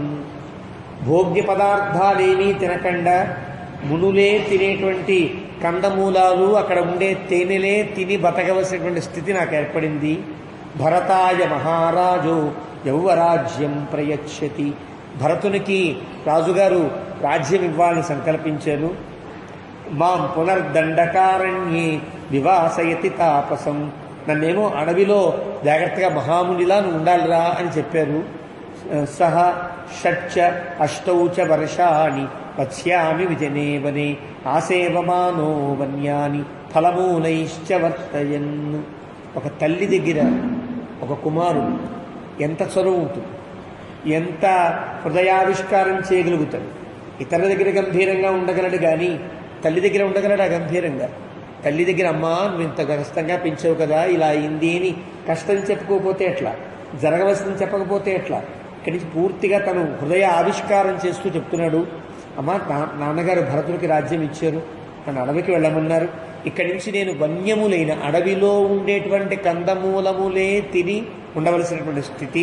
కాబట్టి షట్చ అష్టౌచ 6 మాసాలు 8 మాసాలు కూడా, అంటే 6, 8 14 మాసాలు కదా, 14 సంవత్సరాలు కదా. ఈ 14 సంవత్సరాలు కూడా నేను అడవిలో ఉండవలసినటువంటి అవసరం ఉన్నదమ్మా అని చాలా మెల్లగా, ఎక్కడ కటు పదం లేకుండా, ఎక్కడ పరుషవాచనం లేకుండా, ఎవరిని తప్పు పట్టేటట్టుగా కాకుండా ఉన్నది ఉన్నట్లుగా మా భరతుడు రాజ్యం చేస్తాడు, నేను అడవికి వెళ్ళాలి అంటూ జాగ్రత్తగా చెప్పేటప్పటికీ ఆ మాటలు వినేటప్పటికే ఒక పదునైనటువంటి గొడ్డలితో కనుక ఒక నికృత్తేవ సాలస్య, మధ్యవృక్షం యొక్క మొదల్లో కొడితే మధ్యవృక్షం ఎలాగైతే కూలిపోతుందో అట్లాగా సా నికృత్తేవ సాలస్య యష్టి పరశునావనే ప్రపాత సహసాదేవి దేవతేవ దివశ్చ్యుత. ఆకాశం నుంచి దివి స్వర్గలోకం నుంచి కింద పడ్డ దేవతలాగా మొదలు నరికేసినటువంటి మధ్యవృక్షంలాగా ఒక్కసారి పపాత పడిపోయినాడు. తాం అదుఃఖోచితాన్ దృష్ట్వా పతితాం కదళీమివ రామస్తు ఉత్థాపయామాస మాతరంగత చేతసం. అదుఃఖోచిత అంటే దుఃఖమును పొందవలసినటువంటి స్థితి కదా, చాలా ఎక్కువ ఆనందంతో ఉన్నటువంటి స్థితిలో ఈ వార్త అత్యంత దుఃఖాన్ని కలిగిస్తుంది. కానీ ఆవిడ దుఃఖం పొందవలసినటువంటి స్థితి వయసా కాదు, ఆవిడ స్థితియా కాదు, కానీ పొందింది ఆవిడ. అలాంటి కౌసల్య కింద పడిపోయేటప్పటికీ పతితాం కదళీమివ, అరటి చెట్టు పడిపోయినట్టుగా పడిపోయింది ఆవిడ. రామస్తు ఉత్థాపయామాస, రాముడు జాగ్రత్తగా ఆవిడ్ని ఉత్థాపయామాస, పైకి లేపాడు, లేపి కూర్చోబెట్టాడు. మాతరంగత చేతసం, స్పృహ కోల్పోయినంత పనింది ఆవిడ. ఉపావృత్య ఉత్థితాం దీనాం బడవామివ వాహితాం పాంసు కుంఠిత సర్వాంగీం వివమరసచ పాణిన. ఎక్కడ ఉందో తాను తెలియదు, కింద పడిపోయింది కదా, అక్కడ దాకా హోమం చేసిన గదిలో కిందంతా ఏముంటుంది, పొగ, ఆ భస్మపు కణికలన్నీ పడి ఉంటాయి కదా. ఎక్కడ పడ్డానో తిరిగినా పడిపోతే ఒళ్ళంతా బూడిద దుమ్ము పడితే రామచంద్రుడు మెల్లగా దులిపాడు, చక్కగా ఒళ్ళంతా దులిపి కూర్చోబెట్టి అంటున్నాడు. సారాఘవం ఉపాసీనం అసుఖార్త సుఖోచిత ఉవాచ పురుష వ్యాఘ్రం ఉపశృణ్వతి లక్ష్మణి. లక్ష్మణస్వామి ఏమో ఏం చెయ్యాలో తెలియని స్థితి ఆయనకి, ఏం చెప్పాలి ఏం మాట్లాడాలో తెలియదు. రాముడేమో ఇలా ఉన్నాడు, కౌసల్యేమో దుఃఖపడుతోంది, దశరథుడా ఇంత పిచ్చి ఆలోచన చేశాడు, కైకేయ్య ఇంత దుర్మార్గంగా ఉంది. అలాంటి లక్ష్మణస్వామి ఊగిపోతున్నట్లుగా కౌసల్య గమనించి చూస్తే పక్క లక్ష్మణస్వామి నిలబడి ఉన్నాడు. ఉపశృణ్వతి లక్ష్మణి, లక్ష్మణుడు వింటూ ఉండగా కౌసల్య ఇలా మాట్లాడుతోంది గట్టిగా. అంటే లక్ష్మణస్వామి అన్నా దీన్ని ఆపుతాడేమో అని పాప ఆవిడ ఆశ. ఇది పుత్ర నజాయేథాహ మమ శోకాయ రాఘవ నస్వ దుఃఖమతో భూయ పశ్యేయమహమప్రజా. ఎందుకు నా కడుపున పుట్టావురా రామ? నువ్వు పుట్టకపోయినా బాగుండేది కదా. పుట్టకపోతే పిల్లలు పుట్టలేదని బాధపడేదాన్ని. ఇప్పుడు పుట్టావు, పుట్టి నీకు ఇంత కష్టం కలుగుతూ ఉంటే అయ్యో అనవసరంగా సంతానాన్ని కన్నానే అని బాధ కలుగుతోంది అంది కౌసల్య అని. ఏకయేవ హి బంధ్యాయా శోకో భవతి మానసః అప్రజాస్మీతి సంతాపః నహ్యన్యః పుత్ర విద్యతే. సంతానం లేదనుకో, నాకు సంతానం లేదు అనే బాధ మాత్రమే ఉండేది. ఇప్పుడు సంతానం కలిగిందనే ఆనందం కంటే ఆ సంతానానికి కష్టం కలుగుతోందనే బాధ ఎక్కువ కదయ్యా. కాబట్టి సంతానం కలగకుండా నా కడుపున పుట్టకుండా ఉన్నా బాగుండేది కదా రామా అని బాధపడుతూ, నా దృష్టపూర్వం కళ్యాణం సుఖం వా పతి పౌరుషే అపి పుత్రేపి పశ్యేయం ఇది రామ ఆస్థితం మయా. ఇక్కడ చెప్పింది ఆవిడ. ఇప్పటిదాకా నా దృష్టపూర్వం కళ్యాణం, ఇప్పటిదాకా నేనే సుఖాన్ని అనుభవించలేదు రామా. అంటే పట్టపురాణిగా ఉండి నేను ఏమేమి అధిరోహించాలో అవేం అధిరోహించలా, ఏమేమి పొందాలో అవేం పొందల. పేరుకు నేను పట్టపురాణిని, కానీ పొందినటువంటి ఆవిడ కైకేయి. ఎక్కడికన్నా వెళ్ళాలి అంటే పట్టపురాణితో వెళ్ళాలి కదా. దశరథుని బయలుదేరేటప్పటికీ ఈవిడ కొంచెం లేట్ అయ్యి వచ్చేటప్పటికీ ఆవిడ ముందు ఉండి వెళ్ళిపోయాడు దశరథునితో. ఎవరో ఒకళ్ళు వచ్చేదా వెళ్ళిపోయేవాడు. దశరథుకు ఉంటే అలవాటు అది. దశరథునికి కౌసల్య మీద కంటే కైకేయి మీద ప్రేమ కావడంతో కైకేయి ముందు వచ్చేసేది. కైకేయితో వెళ్ళిపోతూ ఉండేవాడు రథాల మీద. ఇంకొక చిన్న చిన్న ఫంక్షన్స్కు వెళ్ళినట్టుగానో ఏదో ఉంటాయి కదా దంపతులు వెళ్ళేవన్నీ.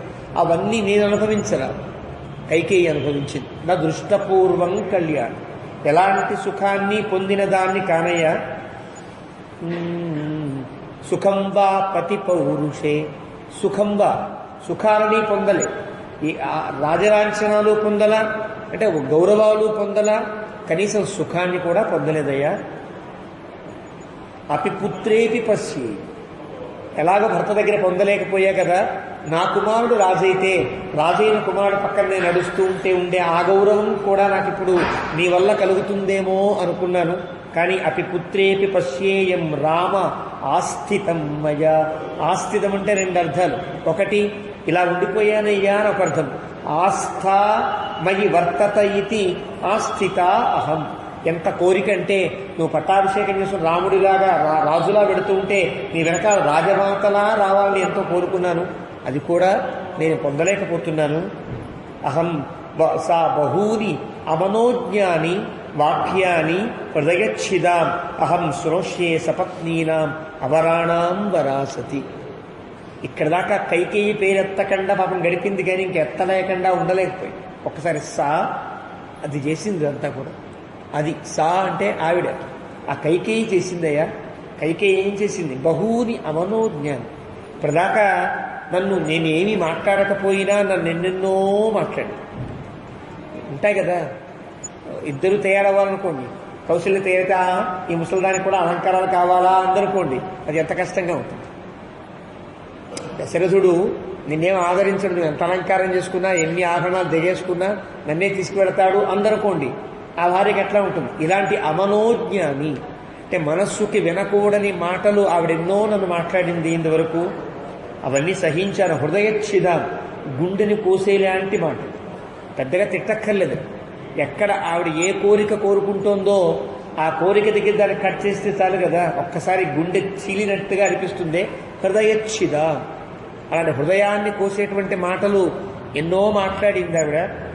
అహం శ్రోష్యే, ఆవిడ మాట్లాడింది కదా అని ఆవిడ మాట్లాడితే తక్కిన వాళ్ళంతా ఊరుకుంటారా? ఆవిడంటే ఇష్టపడేటువంటి రాణు ఇంకా ఉంటారు కదా, వాళ్ళంతా చిన్న చిన్నగా నవ్వేవు. నాకెంత అవమానం. ఈవిడంటేనే, నాకంటే చిన్న భార్య అంటేనే కొంచెం బాధపడతానే, ఈవిడంటూ ఉంటే వాళ్ళు నవ్వారనుకో, ఏదో అత్తగారు కుట్టిన దానికంటే తోడుకోడలు నవ్వినందుకు కష్టం కలిగిందని అంటారే సామెత. అట్లాగా వాళ్ళ మాటలు కూడా వాళ్ళ చేష్టలు కూడా నాకు ఎంత కష్టం కలిగించి ఉంటాయి ఇప్పటిదాకా ఆలోచించు. అతో దుఃఖతరం కిన్ను ప్రమదానాం భవిష్యతి. ఆడవాళ్ళకి పెద్ద దుఃఖాన్ని కలిగించేదేది? ఈ సవతి పోరు కదా. సవతి పోరుతో పాటు ఆ సపత్ని చేసేటువంటి అమర్యాద చాలా కష్టాన్ని కలిగిస్తుంది. అలాంటి కష్టాలన్నీ పడిన దాన్ని నేను. కాబట్టి మమ శోకో విలాపశ్చ యాదృశోయమనంతక. నాకు ఇప్పటిదాకా శోకము దుఃఖము రెండు ఉన్నాయి, విలాపము. ఈ రెండు ఇప్పటిదాకా ఆగిపోతాయేమో అనుకున్నా, కానీ అనంతక ఇంకా ఆగేటట్టుగా ఏం లేదయ్యా. ఇప్పటిదాకా శోకాన్ని విలాపాన్ని చేశా, ఇకపై కూడా శోకము విలాపమే నా జీవితమా అనిపిస్తుంది. త్వయి సన్నిహితేప్యేవం అహమాసం నిరాకృత కిం పునః ప్రోషితే తాత ధ్రువం మరణమేవ మే. నువ్వు నా సమక్షంలో ఉన్నప్పుడే నేను ఇంత అవమానాలు పడుతున్నానే, నువ్వు గనక లేవనుకో నన్ను ఎంత అవమానపరుస్తారో ఆలోచించు కదా. చాలా అవమానపరుస్తారు. కైకేయి కానీ, కైకేయిని ఆశ్రయించి ఉండే సపత్నులు కానీ నన్ను చాలా బాధ పెట్టేటువంటి అవకాశం ఉంది. దానికంటే ధ్రువం మరణమేవతు, నేను చనిపోవడమే ధ్రువం మరణమేవమే, నాకు చనిపోవడమే శ్రేయస్కరం కదా, అదే నిశ్చయం కదా. అత్యంతం నిగృహీతాస్మి భర్తు నిత్యం అతంద్రిత పరివారేణ కైకేయ్యా సమావాపి అథవా అవర. అత్యంతం నిగృహీతాస్మి.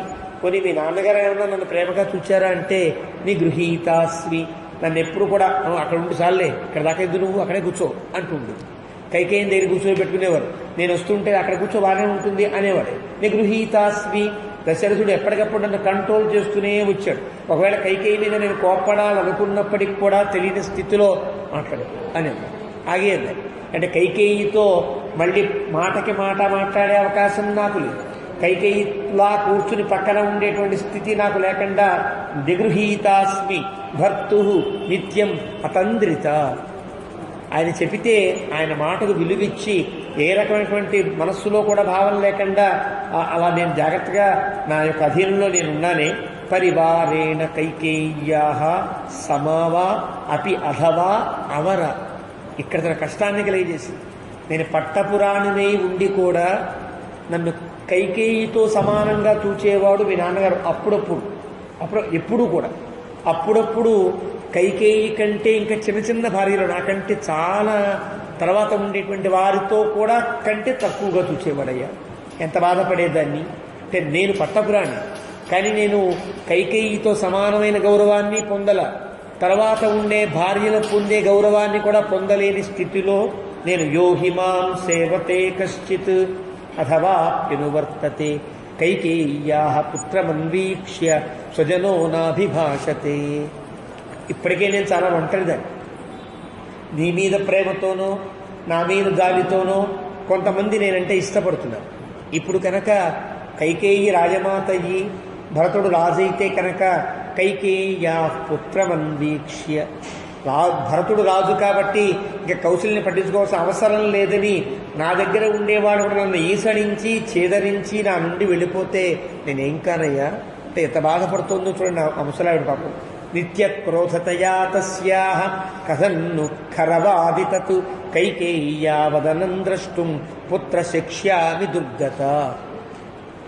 ఎప్పుడు చూసినా కైకేయి మరి ఎవరితోనో నవ్వుతూ మాట్లాడుతుందేమో నాకు తెలియదయ్యా రామా, కానీ నేను ఎప్పుడు చూసినా నన్ను ఎప్పుడు చూస్తున్నా క్రోధతయ్యా, ఎప్పుడు కోపంగానే చూస్తుంది.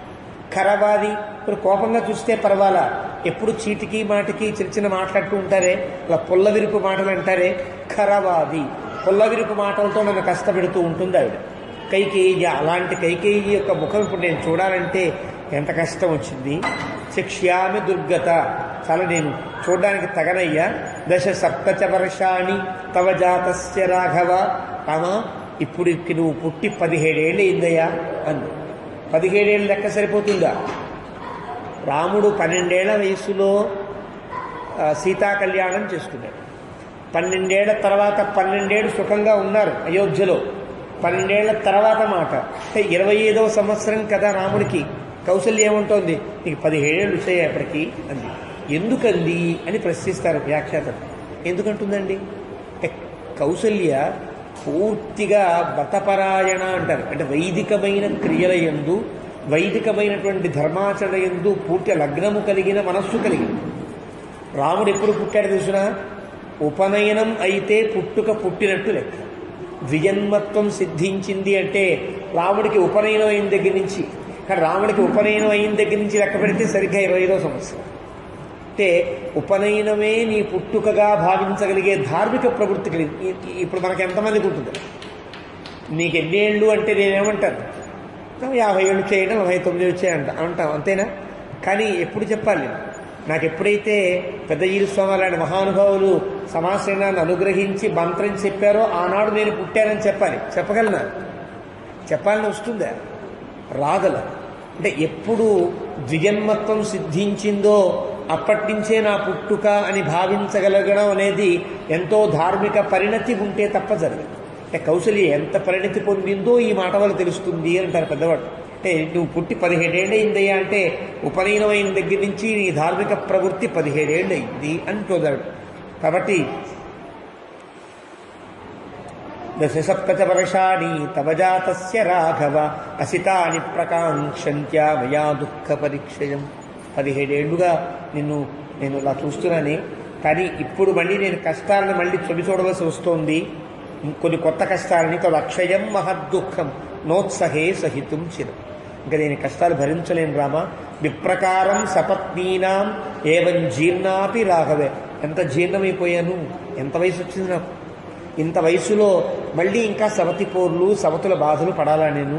కాబట్టి అపశ్యంతి తవ ముఖం పరిపూర్ణ శశిప్రభం కృపణావర్తయిష్యామి కథం కృపణ జీవిక. ఈ రోజు కూడా నేను రోజు మొత్తంలో ఇన్ని కష్టాలు పడుతున్నా దేనికోసం ఆనందపడుతుంది తెలుసునా? అప్పుడప్పుడైనా నీ ముఖం చూడొచ్చు. పొద్దున్నో మధ్యాహ్నమో అమ్మ ఎలా ఉన్నావా అని పలకరిస్తావు కదా నన్ను. ఆ పలకరించే ముఖం చూచి రోజంతా నిన్న సుఖాన్ని పొందుతున్న నేను ఇప్పుడు నువ్వే లేకపోతే నీ ముఖమే నేను చూడలేనటువంటి స్థితి ఏర్పడితే కనుక ఇంకా నేను ఎందుకు బతుకుతాను? ఇంకా బతకడం కష్టమయ్యా. కృపణ వర్తయిష్యామి. కృపణ అంటే చాలా జాలి జీవితాన్ని పొందే నేను కృపణ జీవిక, ఇంకా జాలి జీవికను ఎలా పొందుతా నేను? కాబట్టి ఉపవాసైశ్చ యోగైశ్చ బహుభిశ్చ పరిశ్రమై దుఃఖం సంవర్ధితో మోఘం త్వంభి దుర్గయతామయ. నేనేం చేశానో ఆ పాపం తెలియదు, కానీ నేను ఎన్ని పూజలు పునస్కారాలు నమస్కారాలు నోములు నమస్కారాలు పూజలు పునస్కారాలు అంటారే, ఇవన్నీ చేసినా కూడా ఇవన్నీ నీకు దుఃఖాన్ని పెంపొందించేవయ్యాయా? అంటే ఈ పూజలన్నీ నీకు దుఃఖాన్ని కలిగిస్తున్నాయా అంటూ తన పూజలన్నింటి మీద ఒక్కసారి బాధ కలిగిందాడు. స్థిరంతు హృదయం మన్యే. ఇన్ని చేశాను, ఇంత కష్టం చూస్తున్నా జరిగి నేనేమవ్వాలి? గుండె పేలిపోయి చనిపోవాలి. కానీ నా గుండె రాయి ముక్క అని ఇప్పుడు అర్థమవుతుంది. స్థిరంతు హృదయం మన్యే మమేదయ్య నదీర్యతే ప్రావృషీవ మహానద్యా స్పృష్టం కూలం నవాంధస. ఒక్కసారి ఒక పొలానికి గట్టు కడితే పెద్ద ప్రవాహం వచ్చి కనుక ఆ గట్టును తెంపేస్తే ఒక్కసారి ఆ నీళ్ళన్నీ కూడా పొలాల్లోకి వచ్చేసి నిండిపోయి ఆ దుఃఖాన్ని కలిగించినట్లుగా నా యొక్క స్థితి కట్టలు తెగిన పొలం గట్టులా ఉన్నది అని చెప్పింది. అంటే నాకు కళ్ళు నీళ్ళు ఆగట్ల, దుఃఖం ఆగట్లేదయ్యా రామ. కాబట్టి మమైవ నూనం మరణం న విద్యతే నావకాశోస్తి యమక్షయే మమ యదంతకోద్య యదంతకః అద్యైవ నమాం జిహీర్షతి ప్రసహ్య సింహోరుదతీం మృగీమివ. ఇప్పుడు నాకు మరణమే శరణం. మరణం తప్ప నాకు వేరే సుఖం లేదు. నాకు మరణమే ఇప్పుడు సుఖం నాకు కదా. మరణమే సుఖంగా ఉంది. అలాగే స్థితిలో నేను మళ్ళీ యమలోకానికి వెళ్ళిపోతున్న స్థితి ఏర్పడిందయ్యా. యదంతకః అద్యైవ నమాం జిహీర్షతి. ఇప్పుడు నన్ను గట్టిగా లాగట్లా. ఎందుకు లాగట్లా తెలుసునా? ఒక సింహం కనుక మృదతీం మృగీమివ, ఒక లేడి పిల్ల బేలగా ఏడుస్తుంటే చంపదు, అది ఏడుపు మాని పరిగెత్తడానికి ప్రయత్నం చేసినప్పుడు చంపుతుంది. సింహానికి ఉండే లక్షణం మాట. ఏడుస్తూ ఉంటే చూస్తూ ఉంటుంది, ఎప్పటిదాకా ఏడుస్తుందో చూద్దాం, నేను ఎంతసేపు ఏడుస్తుంది. ఏడ్చి మానేసిన తర్వాత ఒక దెబ్బ కొడుతుంది, చంపేస్తుంది. నేను ఇప్పుడు ఇలా ఏడుస్తూ ఉన్నాను కాబట్టి, దుఃఖంలో ఉన్నాను కాబట్టి యముడు ఇంకా నా దగ్గర రాలా. లేకపోతే నన్ను తీసుకుని వెళ్ళవలసినటువంటి స్థితిలో నేనున్నా. స్థిరం హి నూనం హృదయం మమ ఆయాసం.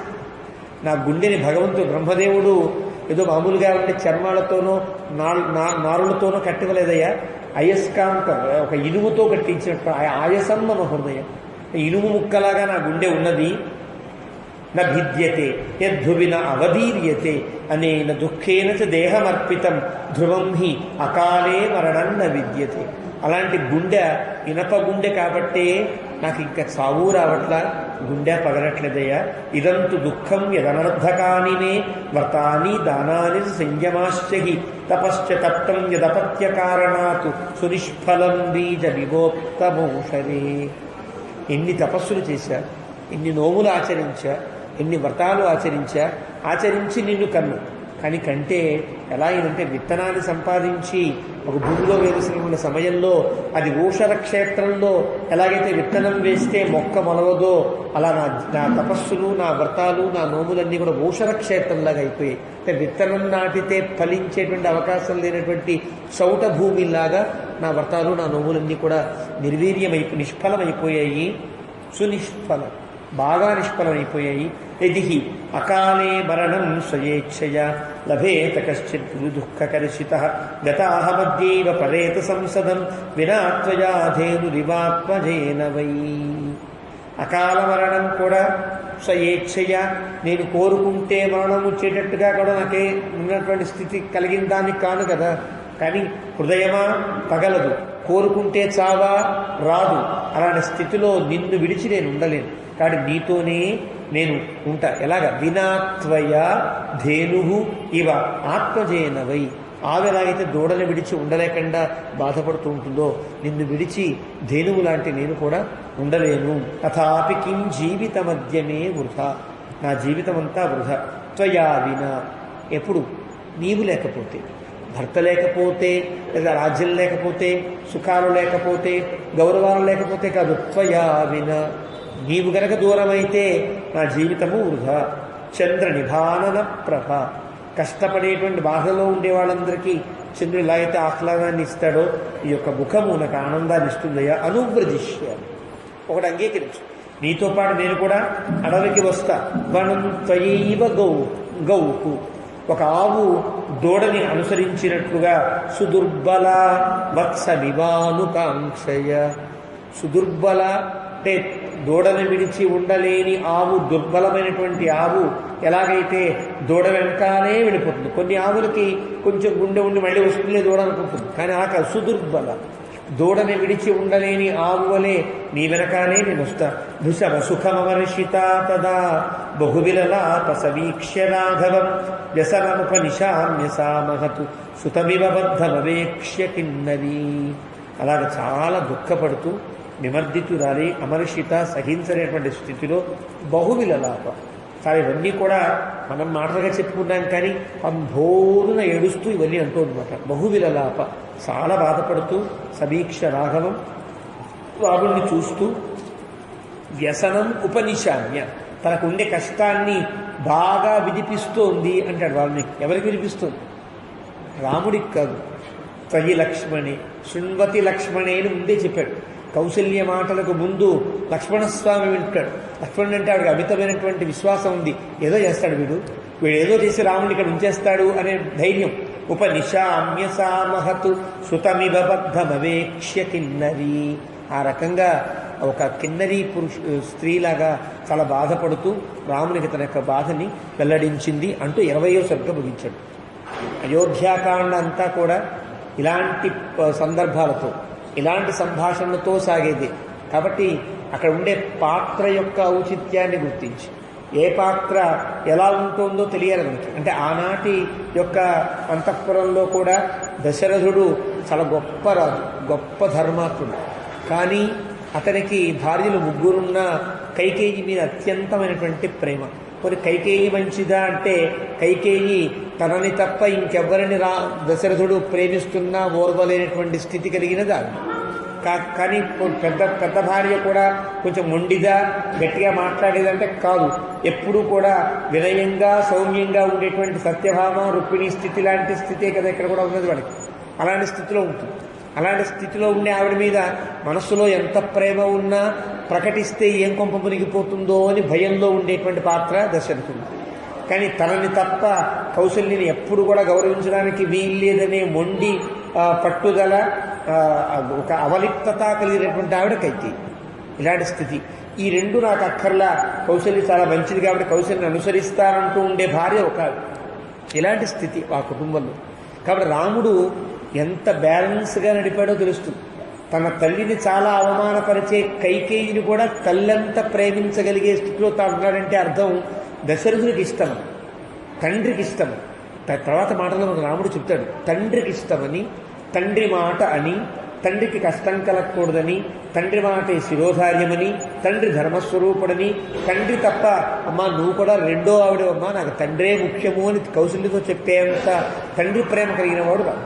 కాబట్టి అలాంటి తండ్రికి కష్టం కలగకూడదని కైకేయిని కూడా స్వమాతగా పరిగణించగలిగేటువంటి ఒక చక్కటి ఒక ప్రవర్తన కలిగిన వాడు రాముడు. కాబట్టి రాముడు అలా ప్రవర్తిస్తున్నాడు కాబట్టి కైకేయిని కూడా తన కొడుకే అనుకునేంత ప్రేమించింది. కౌశల్య కడుపున పుట్టిన కౌశల్య మీద ఉండే కోపం, ద్వేషం అవన్నీ కూడా రాముడి మీద ప్రసరించాల కైకేయికి. అంటే ఎంత తాను విధేయుడిగా ఉన్నాడో తెలుసు. ఇలాంటి ఒక తాతల మధ్య జరిగేటువంటి సంభాషణ కాబట్టి ఎక్కడికక్కడ బరువుగా నడుస్తుంటుంది. అలాగా 21వ సర్గలో తథాతు విలపంతీంతాం కౌసల్యాం రామమాతరం ఉవాచ లక్ష్మణో దీనః తత్కాల సదృశం వచః. కౌసల్య ఏ ఉద్దేశ్యంతో మాట్లాడిందో పాపం తనకి తెలియాలనే నియమం లేదు. కానీ కౌసల్య మాట్లాడిన మాటలన్నీ కూడా ఒక్కసారి లక్ష్మణస్వామిలో చాలా కోపాన్ని తెప్పించి తత్కాల సదృశం వచః, అక్కడికి కుదిరేటట్లుగా, అక్కడికి సంబంధించేటట్లుగా, కౌసల్య హృదయము కొంచెం సాంతన పడేటట్లుగా లక్ష్మణస్వామి మాట్లాడతాడు. ఈయంత తెలియని పడుతుంది ఇక్కడ. ఇప్పుడు కౌసల్యని ఆ సాంతన పరచాలంటే రాముని వల్ల కాదని తెలిసిపోయింది లక్ష్మణస్వామి. లక్ష్మణుడు ఏం చేస్తున్నాడు? కౌసల్య యొక్క హృదయము సాంతన పడేటట్లుగా తత్కాల సదృశం వచః, ఆ సమయానికి తగినట్లుగా తనలో ఉండేటువంటి భావాన్ని వ్యక్తీకరించేవాడై లక్ష్మణస్వామి ఇలా అంటున్నాడు, నరోచతే మమాప్యేతత్, అమ్మా నీకే కాదమ్మా నాకు కూడా ఇది ఇష్టం లేదమ్మా. ఏతత్ ఆర్యే యద్రాఘవోవనం, రాముడు అడవికి వెళ్ళడం ఏమిటి? త్యక్వా రాజ్యశ్రియం గచ్చేతు, రాజ్యాన్ని విడవలసిన అవసరం ఏముంటుంది? స్త్రియావాక్యవశంగత, ఒక ఆడదాని మాటకి ఇంత విలువనివ్వాలా అంటే కోపం వచ్చింది. అప్పటిదాకా తల్లిగా చూచిన వాడికి కూడా కైకేయి మాటకి ఇంత విలువనివ్వాలా? స్త్రీ కదా చెప్పింది, ఆవిడ చెప్తే వెళ్ళిపోవాలా అంటే తండ్రి చెప్పలేదని ఉద్దేశ్యం. తండ్రి చెప్పలేదనేటువంటి దానికి సాక్ష్యం ఇతరొక్కడే. తండ్రి మాట్లాడాల, నన్ను గొడవకు వెళ్ళి తీరవలసినదే తండ్రి చెప్పాల. తండ్రి మాట అంటే అన్నయ్య గౌరవిస్తాడు, అది అంగీకారమే. కానీ తండ్రి చెప్పాల. తండ్రి తలకాయ పట్టుకుని కూర్చుంటే తల్లి చెప్పిందే, ఆవిడ చెప్పిన వాడికి ఇంత విలువ దేనికమ్మా అంటే రాముణ్ణి మళ్ళీ జాగ్రత్తగా ప్రచోదనం చేస్తున్నాడు. నిజమే కదా, తండ్రి చెప్పలేదు కదా, మనం మానేద్దాం అనుకుంటాడేమో రాముడిని ఉద్దేశించిన లక్ష్మణస్వామి. అంటే ఈ భావన కలిగిస్తున్నాడు. ఈ భావన రాముడు కలిగించడంతో పాటు కౌశల్యకి నిజం కదా ఒక మంచి పాయింట్ లాగా లాజిక్గా మాట్లాడుతున్నాడు అనిపించేటట్టుగా ఆవిడ సాంత్వనాన్ని కలిగిస్తున్నాడు. అంటే ఇరువైపులా ఉండే వాళ్ళకి ఒక రకమైన సాంత్వనం కలిగించేటట్టుగా లక్ష్మణస్వామి అంటున్నాడు. స్త్రియా వాక్యవశంగత, ఒక ఆడవాళ్ళు చెప్పిన మాట. ఆడవాళ్ళు అంటే అర్థం రాజు చెప్పవలసిన మాట కంటే భిన్నంగా ఎవరు మాట్లాడినా అది శాసనంగా పరిగణించవలసిన అవసరం లేదు కదా, అనవసరంగా పరిగణిస్తున్నాడు అన్నయ్య. కాబట్టి విపరీతశ్చ వృద్ధశ్చ విషయైశ్చ ప్రదర్శితః విపః కిమన బ్రూయాతు చోద్యమానః సమన్మథః. మరి తండ్రి చెప్పాడని అంటాడేమో రాముడని, తండ్రి చెప్పినా పనికిరాదు అని ముందే చెప్పాలి. ఎందువల్ల? విపరీతశ్చ, ధర్మానికి విపరీతంగా ప్రవర్తిస్తున్నాడు దశరథుడు. అంతేనా? వృద్ధశ్చ, ముసలివాడైపోయాడు. ముసలివాడైతే బుద్ధి మందగిస్తుంది. ఏది చెయ్యాలో ఏది చేయకూడదో, ఇది కరెక్టా కాదా అనేటువంటి స్థితిని మరిచిపోయేటువంటి స్థితి ఉంది. విపరీతుడయ్యాడు, వృద్ధుడయ్యాడు. విషయైశ్చ ప్రదర్శిత, ఇంత ముసలివాడైనా కూడా కామవాంఛలు తగ్గనటువంటి వాడయ్యాడు ఇతను. కాబట్టి నృపః కిమివ బ్రూయాత్, ఇతనేం మాట్లాడతాడు? తండ్రి చెప్పేదేమిటి, తండ్రి చెప్తే వినేదేమిటి అనే మాటని చోద్యమాన సమన్మథః, ఎప్పుడు వినాలి? ధర్మం ప్రచోదన చేస్తే వినాడు తప్ప, అంటే ఒక నియమం, ఒక నీతి, ఒక రూల్, ఒక రెగ్యులేషన్ అది కదా ఉండాలి వెనకాల. దానితో పాటు కదా చెప్పాలి. ఇవేమీ లేకుండా నేను ఏదో చెప్పేస్తానంటే అది ఎలా వల్లగా అవుతుంది? ధర్మం చూచినా తప్పు, సత్యం చూచినా తప్పు, రాజ్యాలకు ఉండే నియమాలు చూచినా తప్పు, దశరథుడు ప్రకటించిన విధానం చూచినా తప్పు. ఏ రకంగా చూచినా తప్పైనప్పుడు చోద్యమాన సమన్మథః. అతను ఎందుకు ఇలా మాట్లాడుతున్నాడు? కైకేయి మీద ఉండే ఇంకా ఏదో ఒక ప్రేమతో, ఒక కామంతో కదా ఇలా మాట్లాడుతున్నాడు. కాబట్టి అది వినడానికి వీల్లేదు, అది పాటించవలసిన అవసరం లేదు. నాస్య అపరాధం పశ్యామి నాపి దోషం తథావిధం ఏన నిర్వాస్యతే రాష్ట్రాత్ వనవాసాయ రాఘవః. అడవికి పంపించే వాళ్ళ మీద ఏదో ఒక నెపం ఉండాలి, ఏదో ఒక దోషారోపణ చేయాలి. రాముడి మీద ఏ దోషారోపణ చేస్తారో చెప్పండి ఎవరైనా సరే. రాముడు ఈ తప్పు చేశాడని కనుక ఎవరైనా చెప్పగలుగుతారా? చెప్పలేరని ఆవిడే చెప్పింది. కైకేయే చెప్పేసింది అన్నమాట. రాముడిలో ఏ దోషమూ లేదని చెప్పింది. ఏ దోషము లేని వాడిని అడవికి పంపించిన స్థితే. రాజ్యం లాక్కుంటావా? లాక్కో. లక్ష్మణస్వామి యొక్క మాటల్లో ఉండే ధర్మాన్ని గుర్తించాలి. రాజ్యాన్ని భరతుడికి ఇవ్వడంలో చిన్నపాటి సత్యప్రతిజ్ఞత, ధర్మబద్ధత ఉన్నాయి. కానీ అడవికి పంపించడంలో ఏ నియమమూ లేదు. అడవికి పంపించవలసిన అవసరం ఉన్నదా? లేదు కదా. కాబట్టి నాస్య అపరాధం పశ్యామి, రాముడు ఏ అపరాధము చేయల. నాపి దోషం తథావిధం, కావాలని చేస్తే అపరాధం, తెలియకుండా చేస్తే దోషం. దోషము లేదా?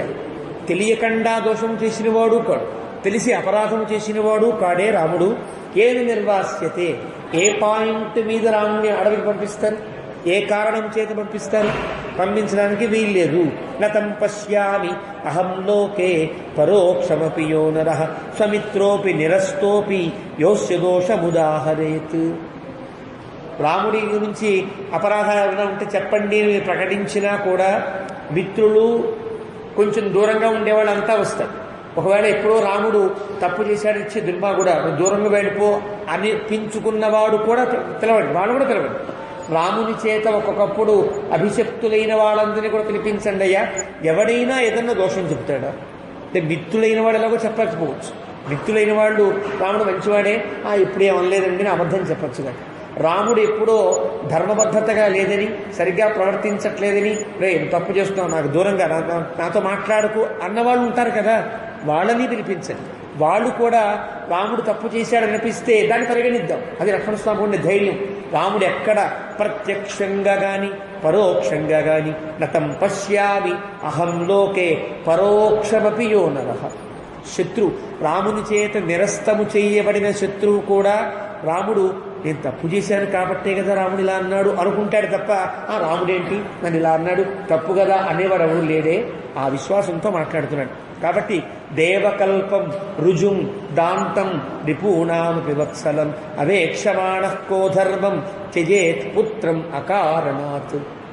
రాముడికి 4 విశేషణాలు వేశాడు. ఒకటి దేవకల్పం, దేవత లాంటివాడు. దేవత లాంటి వాడంటే ఈ నమే కర్మాణి లింపంతి నమే కర్మఫలే స్పృహ అని అంటాడే భగవంతుడు. ఏ పని చేసినా పని తాలూకు కర్మ నాకు అంటదయ్యా అన్నాడే దేవుడు. అలాంటి దేవకల్పుడు రాముడు. అంటే ఏ పాపము అంటవలసిన వాడు కాడు. ఒకవేళ ఒక వ్యక్తిని కొట్టిన పాపం నాకంటుంది తప్ప రాముడి కంటే అవకాశం ఉండదు. కారణం రాముడు దేవకల్పుడు అని ఒక పదం ప్రయోగిస్తాడు. అంటే రాముడు దేవత లాంటి వాడు. కానీ రాముడు ఎప్పుడు తప్పు చేయడు. ఒకవేళ తప్పు చేసి ధర్మబద్ధమై ఉంటుంది. ఒకవేళ ఆ ధర్మబద్ధతగా ఉండే తప్పు వల్ల కలిగే కర్మ వల్ల ఉండే శేషమో దోషమో రాముడి కంటే అవకాశం ఉండదు. దేవకల్పం రుజుం, రుజుం అంటాడు. అంటే ఒక రుజువైన ప్రవర్తన కలిగినవాడు. అంటే ఓపెన్ హార్ట్తో ఉంటాడు. రే నువ్వు ఈ తప్పు చేసావు, ఇది కొట్టాలి, కొట్టకపోతే నా తప్పు అవుతుందిరా, శిక్షించకపోతే నా తప్పు అవుతుంది అని చెప్పి శిక్షను చెప్పి వాడిలో పరివర్తన కలిగేటట్లుగా శిక్షించగలిగే రుజు స్వభావం కలిగినవాడు. కాబట్టి ఎప్పుడు మాట్లాడు. దాంతం అంటే ఇంద్రియ నిగ్రహం కలిగినవాడు. ఏదో చేశాడు కాబట్టి కోపం వచ్చిందిరా, ఒరే అనవసరంగా కొట్టానురా, కోపంతో అణుచుకోలేకపోయాను అనేవాడు కాడు. కారణం దాంతం. దాంతం అంటే బహిరింద్రియ నిగ్రహం కలిగినవాడు. శాంతం అంటే అంతరింద్రియ నిగ్రహం కలిగినవాడు. శాంతం అంటే మనస్సు అధీనంగా ఉన్నవాడు. దాంతం అంటే ఇంద్రియములన్నీ అధీనంలో ఉన్నవాడు. రాముడు దేవకల్పుడు కాబట్టి శాంతం, రుజుం కాబట్టి శాంతం. ఇతను దాంతం అంటే బహిరింద్రియ నిగ్రహం కూడా కలిగినవాడు. ఎప్పుడైనా కోపం వస్తే గబుకును కొట్టేసిన తర్వాత అరే అని తప్పు చేశానురా అనే అభిప్రాయం కూడా రాముడు ఎప్పుడు వెల్లడించడే, అలాంటి ఎప్పుడు పని చేయడే. కాబట్టి దాంతం రిపూణామపి వత్సలం, శత్రువుల యందు కూడా ప్రేమను ప్రకటించాడు తప్ప ఎప్పుడు కూడా వీడు దుర్మార్గుడు అనే ఒక పరుషమైన వాక్యం మాట్లాడలేదే. అలాంటి రాముని విషయంలో అవేక్షమాణః కో ధర్మం త్యజేత్. ఇలాంటి కుమారుణ్ణి ఎవడైనా వదులుకుంటాడా? ఆయన వదులుకుంటాడు. తదిదం వచనం రాజ్ఞః పునర్బాల్యముపేయుషః. ఈయన ముసలివాడు అయ్యాడుకుంటానేమో కానీ ఇంకా మరీ పసిపిల్లాడిలా తయారయ్యాడు. ఏమీ తెలియని వాళ్ళలా తయారు. అన్నీ తెలిసిన వాడు చేసే పని ఏదోలా ఉండొచ్చు కాక, ఏమీ తెలియని పిల్లవాడు చేస్తే ఎలా ఉంటుంది దాన్ని పరిగణిస్తాము. తండ్రిని తిట్టాడనుకోండి కుమారుణ్ణి, వాడు ఏమన్నా అంటావు ఆ పిల్లవాడికి ఏం తెలుస్తుంది కనుక తండ్రిని నువ్వే చేశావు అన్నది ఏకవచనంతో చెప్పచ్చు, చూడు దుర్మార్గుడివే తిట్టచ్చు. తిట్టినా కూడా చిన్నపిల్లాడి పాపం వాడు ఏమంటాడే, వాడంటే మాటకి విలువ పాడా అనుకుంటావే. అట్లాంటి స్థితిలో మళ్ళీ ఇతను ఒక ముసలితనాన్ని పొందల, పరిణతి పొందల. బాల్యముపేయుష, మళ్ళీ తిరిగి వచ్చి బాల్యం పొందిన వాళ్ళ చిన్నపిల్లాడిలాగా అయిపోయాడు ఇతను. కాబట్టి ఇతని మాటకి విలువ మనం కట్టడం అవసరం లేదు. పుత్ర కో హృదయే కుర్యాతు రాజవృత్తమనుస్మరన్, రాజవృత్తాన్ని తలచుకుని చెప్పవలసిన మాటలు చెప్పకుండా ఇలా మాట్లాడాడంటే అతనేమిటయ్యా. కాబట్టి యావదేవ నజానాతి కశ్చిదర్థమిమం నరః తావదేవ మయా సార్ధం ఆత్మస్థం కురు శాసనం. అతనికి తెలియలా, అతనికి ధర్మము అధర్మము తెలియట్లా. నీకు తెలుసు కదా అన్నయ్య, నువ్వు ధర్మాత్ముడివే కదా, నీకు ధర్మాధర్మ విచక్షణ ఉన్నది కదా, వివేకం ఉన్నది కదా. కాబట్టి నీ ధర్మంలో నువ్వు ధర్మాన్ని ఆచరించేవాడివి కాబట్టి నీవు ఏది ధర్మం అనుకుంటున్నావో ఆ ధర్మంలో నిలబడవలసిన అవసరం కూడా ఉన్నదా లేదా అని రాముణ్ణి మెల్లమెల్లగా కొంచెం అలాగా తోస్తున్నట్లుగా తోస్తున్నాడు. కాబట్టి ఇంకో మాట చెప్తున్నా, మయా పార్శ్వే సధనుషా తవ గుప్తస్య రాఘవ కస్సమర్థః అధికం కర్తుం కృతాంతస్యేవ తిష్ఠతః. నిజమే, కానీ ఇంతమందితో విరోధం ఎట్లారా, వీళ్ళంతా మీద పడితే కష్టం కదా, వీళ్ళందరినీ మనం జయించలేం కదా అంటావేమో. నా కష్టం కదా. రాజుగారి మాటకి రాజ్యంలో ఉండే వాళ్ళంతా యుద్ధానికి వచ్చేసారనుకోండి, రాముడు ఒక్కడే కదా వెనబడి యుద్ధం చేయవలసింది. అలాంటి స్థితి అనుకుంటావా? తవ గుప్తస్య మా రాఘవ, నేను నీ పక్కనే ఉన్నా, ధనస్సు పట్టుకుని ఉంచున్నా. నేను గనక ధనస్సు పట్టుకుని పక్కన కోపంగా నించుంటే అధికం కర్తుం, ఎవడు ఎగస్ట్రాలు ఏం చేయడానికి వీల్లేదయ్యా. అధికం కర్తుం అంటే వాడి పరిధిని మించి వాడు ఏం మాట్లాడడానికి వీలు లేకుండా నేను పక్కనే ఉంటే నీకేమిటి భయం అంటాడు. అన్నయ్యకి తాను ధైర్యాన్ని నిరూపరుస్తున్నట్టుగా, పెద్ద రక్షణ కల్పిస్తున్నట్టుగా మాట్లాడుతున్నాడు లక్ష్మణస్వామి. కాబట్టి నిర్మనుష్యాం ఇమాం కృత్స్నాం అయోధ్యాం మనుజర్షభ కరిష్యామి సరైస్తీక్ష్ణై ఇది స్థాస్థితి విప్రియే. ఒకవేళ కనుక ఈ ఊళ్ళో ఉండేవాళ్ళంతా, ఈ రాజ్యంలో ఉండేవాళ్ళంతా, వీళ్ళంతా కనుక నీకు విప్రియమే చెయ్యాలనుకుంటూ ఉంటే కనుక ఒక్కడిని లేకుండా చేస్తాం. నిర్మనుష్య అంతా క్లీన్ చేసి కొత్త సంతానం, కొత్త ప్రజలు, కొత్త రాజ్యంగా చేసేస్తాం. ఒక్కడి ఉంచను ఇక్కడ నీకు కనుక వ్యతిరేకంగా ఉంటుంది అని ఒకసారి సరైస్తీక్ష్ణై, నా బాణములు ఎంత పదునో తెలుసు కదా. భరతస్యాథ పక్ష్యోవా యోవాస్య హితమిచ్యతి సర్వానేతాన్ వధిష్యామి మృదుర్విహి పరిభూయతే. భరతుడు వస్తాడా? అయినా సిద్ధం. పక్ష్యోవా, భరతుని యొక్క తాలూకు వాళ్ళు అంటే వాళ్ళ మేనమామలు కానీ వాళ్ళ తాతగారులు కానీ ఆ రాజ్యానికి సంబంధించిన వాళ్ళని వస్తారా? నేను సిద్ధంగా ఉన్నా. యోవాస్య హితమిచ్చతి, కాదు భరతుని యొక్క హితాన్ని కోరే వాళ్ళు ఇక్కడెవరైనా ఉన్నారా? నేను సిద్ధంగా ఉన్నాను. సర్వానేతాన్ వధిష్యామి, ఏమాగదయ్యా భరతుడా, వాళ్ళ తండ్రి గారా, వాళ్ళ తాతగారా, ఆయన ఒప్పుడే బట్టలు పెట్టారా, ఆయన చాక్లెట్లు ఇచ్చారా, ఏం పట్టించుకోరు. సర్వానేతాన్ వధిష్యామి, నీకు గనక విప్రియం చేయడానికి వాళ్ళు కనుక సిద్ధంగా ఉంటే వాళ్ళని చంపడానికి నేను సిద్ధంగా ఉన్నా. మృదుర్విహి పరిభూయతే, ఒక అందమైనటువంటి మాట అంటాడు, మృదుర్విహి పరిభూయతే. మెత్తగా ఉంటే ఒత్తుతారయ్యా, మెత్తగా ఉన్న కొద్దీ నొక్కేసేస్తుంటారు. మృదుర్విహి పరిభూయతే, నువ్వు మెత్తగా ఉండడానికి వీళ్ళేది, గట్టిపోడు అని అంటాడు రాముని. ప్రోత్సాహితోయం కైకేయ్య సదుష్టో యదిన పిత అమిత్రభూత నిస్సంగం బధ్యతామపి. చాలా కోపంగా మాట్లాడు. ప్రోత్సాహిత, తండ్రి సహజంగా మంచివాడే కావచ్చు, కానీ కైకేయ్య ప్రోత్సాహిత, కైకేయి చేత ప్రోత్సహించబడ్డాడు. అంటే ఒక పోటు వెనకాల పొడిస్తే కైకేయి మాటలు కాదనలేక ఇలా మాట్లాడుతున్నాడు. కాబట్టి సదుష్ట ఎదిన పిత, ఒకవేళ మనస్సులో మంచితనమే ఉండి కైకేయి యొక్క మాటలకు మారు మాట్లాడలేక ఇలా కనుక చేస్తూ ఉంటే ఇది దుష్ట పిత నదుష్ట, తండ్రి కనుక కష్టం కాకపోయిన వాడు అయి ఉన్నప్పటికీ కూడా ఏం చేయాలి? అమిత్రభూత, అతను శత్రువే. లోపల మంచి ఉండొచ్చుగాక, చేసే క్రియ చెడ్డ క్రియ చేస్తున్నాడు కాబట్టి మనకి శత్రువే అవుతాడు తండ్రి కూడా. కాబట్టి తండ్రి శత్రువు అయ్యాడు కాబట్టి నిస్సంగం, తండ్రి కొడుకుల బంధాన్ని తలుచుకోకు. బధ్యతామపి, జాగ్రత్తగా మూట కట్టి మూలపడేద్దాం లేదా చంపేద్దాం. ఎంతమంది లేరు కొడుకులలో, తండ్రులని బంధించి రాజ్యాలు పొందిన వాడు కంసుడు లాంటి వాడు, ఔరంగజేబు లాంటి వాడు చాలా మంది చరిత్రలో కనిపిస్తారే, అలాగా కట్టేద్దాం, ఓ మూల పడేద్దాం, లేదా లేపేద్దాం అన్నట్లుగా మాట్లాడాడు లక్ష్మణస్వామి. మాట్లాడి కాబట్టి గురోరపి అవలిప్తస్య కార్యాకార్యమజానతః ఉత్పథం ప్రతిపన్నస్య కార్యం భవతి శాసనం. ఒక ప్రశ్నని ఒక సూటిగా అడుగుతున్నాడు. ఇది రాజనీతిని అడుగుతున్నాడు, రాముణ్ణి కాదు, రాజధర్మాన్ని ప్రశ్నిస్తున్నట్టు. గురోరపి, రాజే కావచ్చు, తండ్రే కావచ్చు, గురువే కావచ్చు, అవలిప్తస్య గర్వంతో ఉండి అహంకారంతో ధర్మానికి వ్యతిరేకంగా కనుక అవలిప్తుడై ఉంటే కనుక కార్యాకార్యమజానత, ఏది కార్యమో ఏది అకార్యమో తెలియనటువంటి స్థితిలో ఉండి కనుక శాసనం చేస్తే దాన్ని పాటించాలా? పాటించనవసరము లేదని శాస్త్రం, ధర్మశాస్త్ర వచనం. గురోరప్యవలిప్తస్య కార్యాకార్యమజానత ఉత్పథం ప్రతిపన్నస్య కార్యం భవతి శాసనం అని ఒక స్థితి. కానీ అలాంటి వాడు ఏ శాసనం చేసినా అది చెల్లదు అని ధర్మశాస్త్రం ఉందా లేదా? అంటే రాజధర్మంలో ఉండే ధర్మాన్ని తను ఎదురుగా బ్రహ్మాస్త్రంలాగా వేసి అడుగుతున్నాడు. అలాంటి వాడు కదా తండ్రి. కాబట్టి దశరథుడే కనుక ఒకవేళ తల్లి కనుక చెప్పింది, ఆవిడ చెప్పింది, దశరథుడు చెప్పలేదు అని మనం పక్కన పెట్టే, లేదా ఆవిడ కోరితేనే దశరథుడు మాట్లాడాడు పక్కన పెట్టే, లేదా దశరథుడే మాట్లాడినా కూడా మనం పాటించని అవసరం లేదు అంటే ఒక 1 by 1గా చెప్తున్నాడు.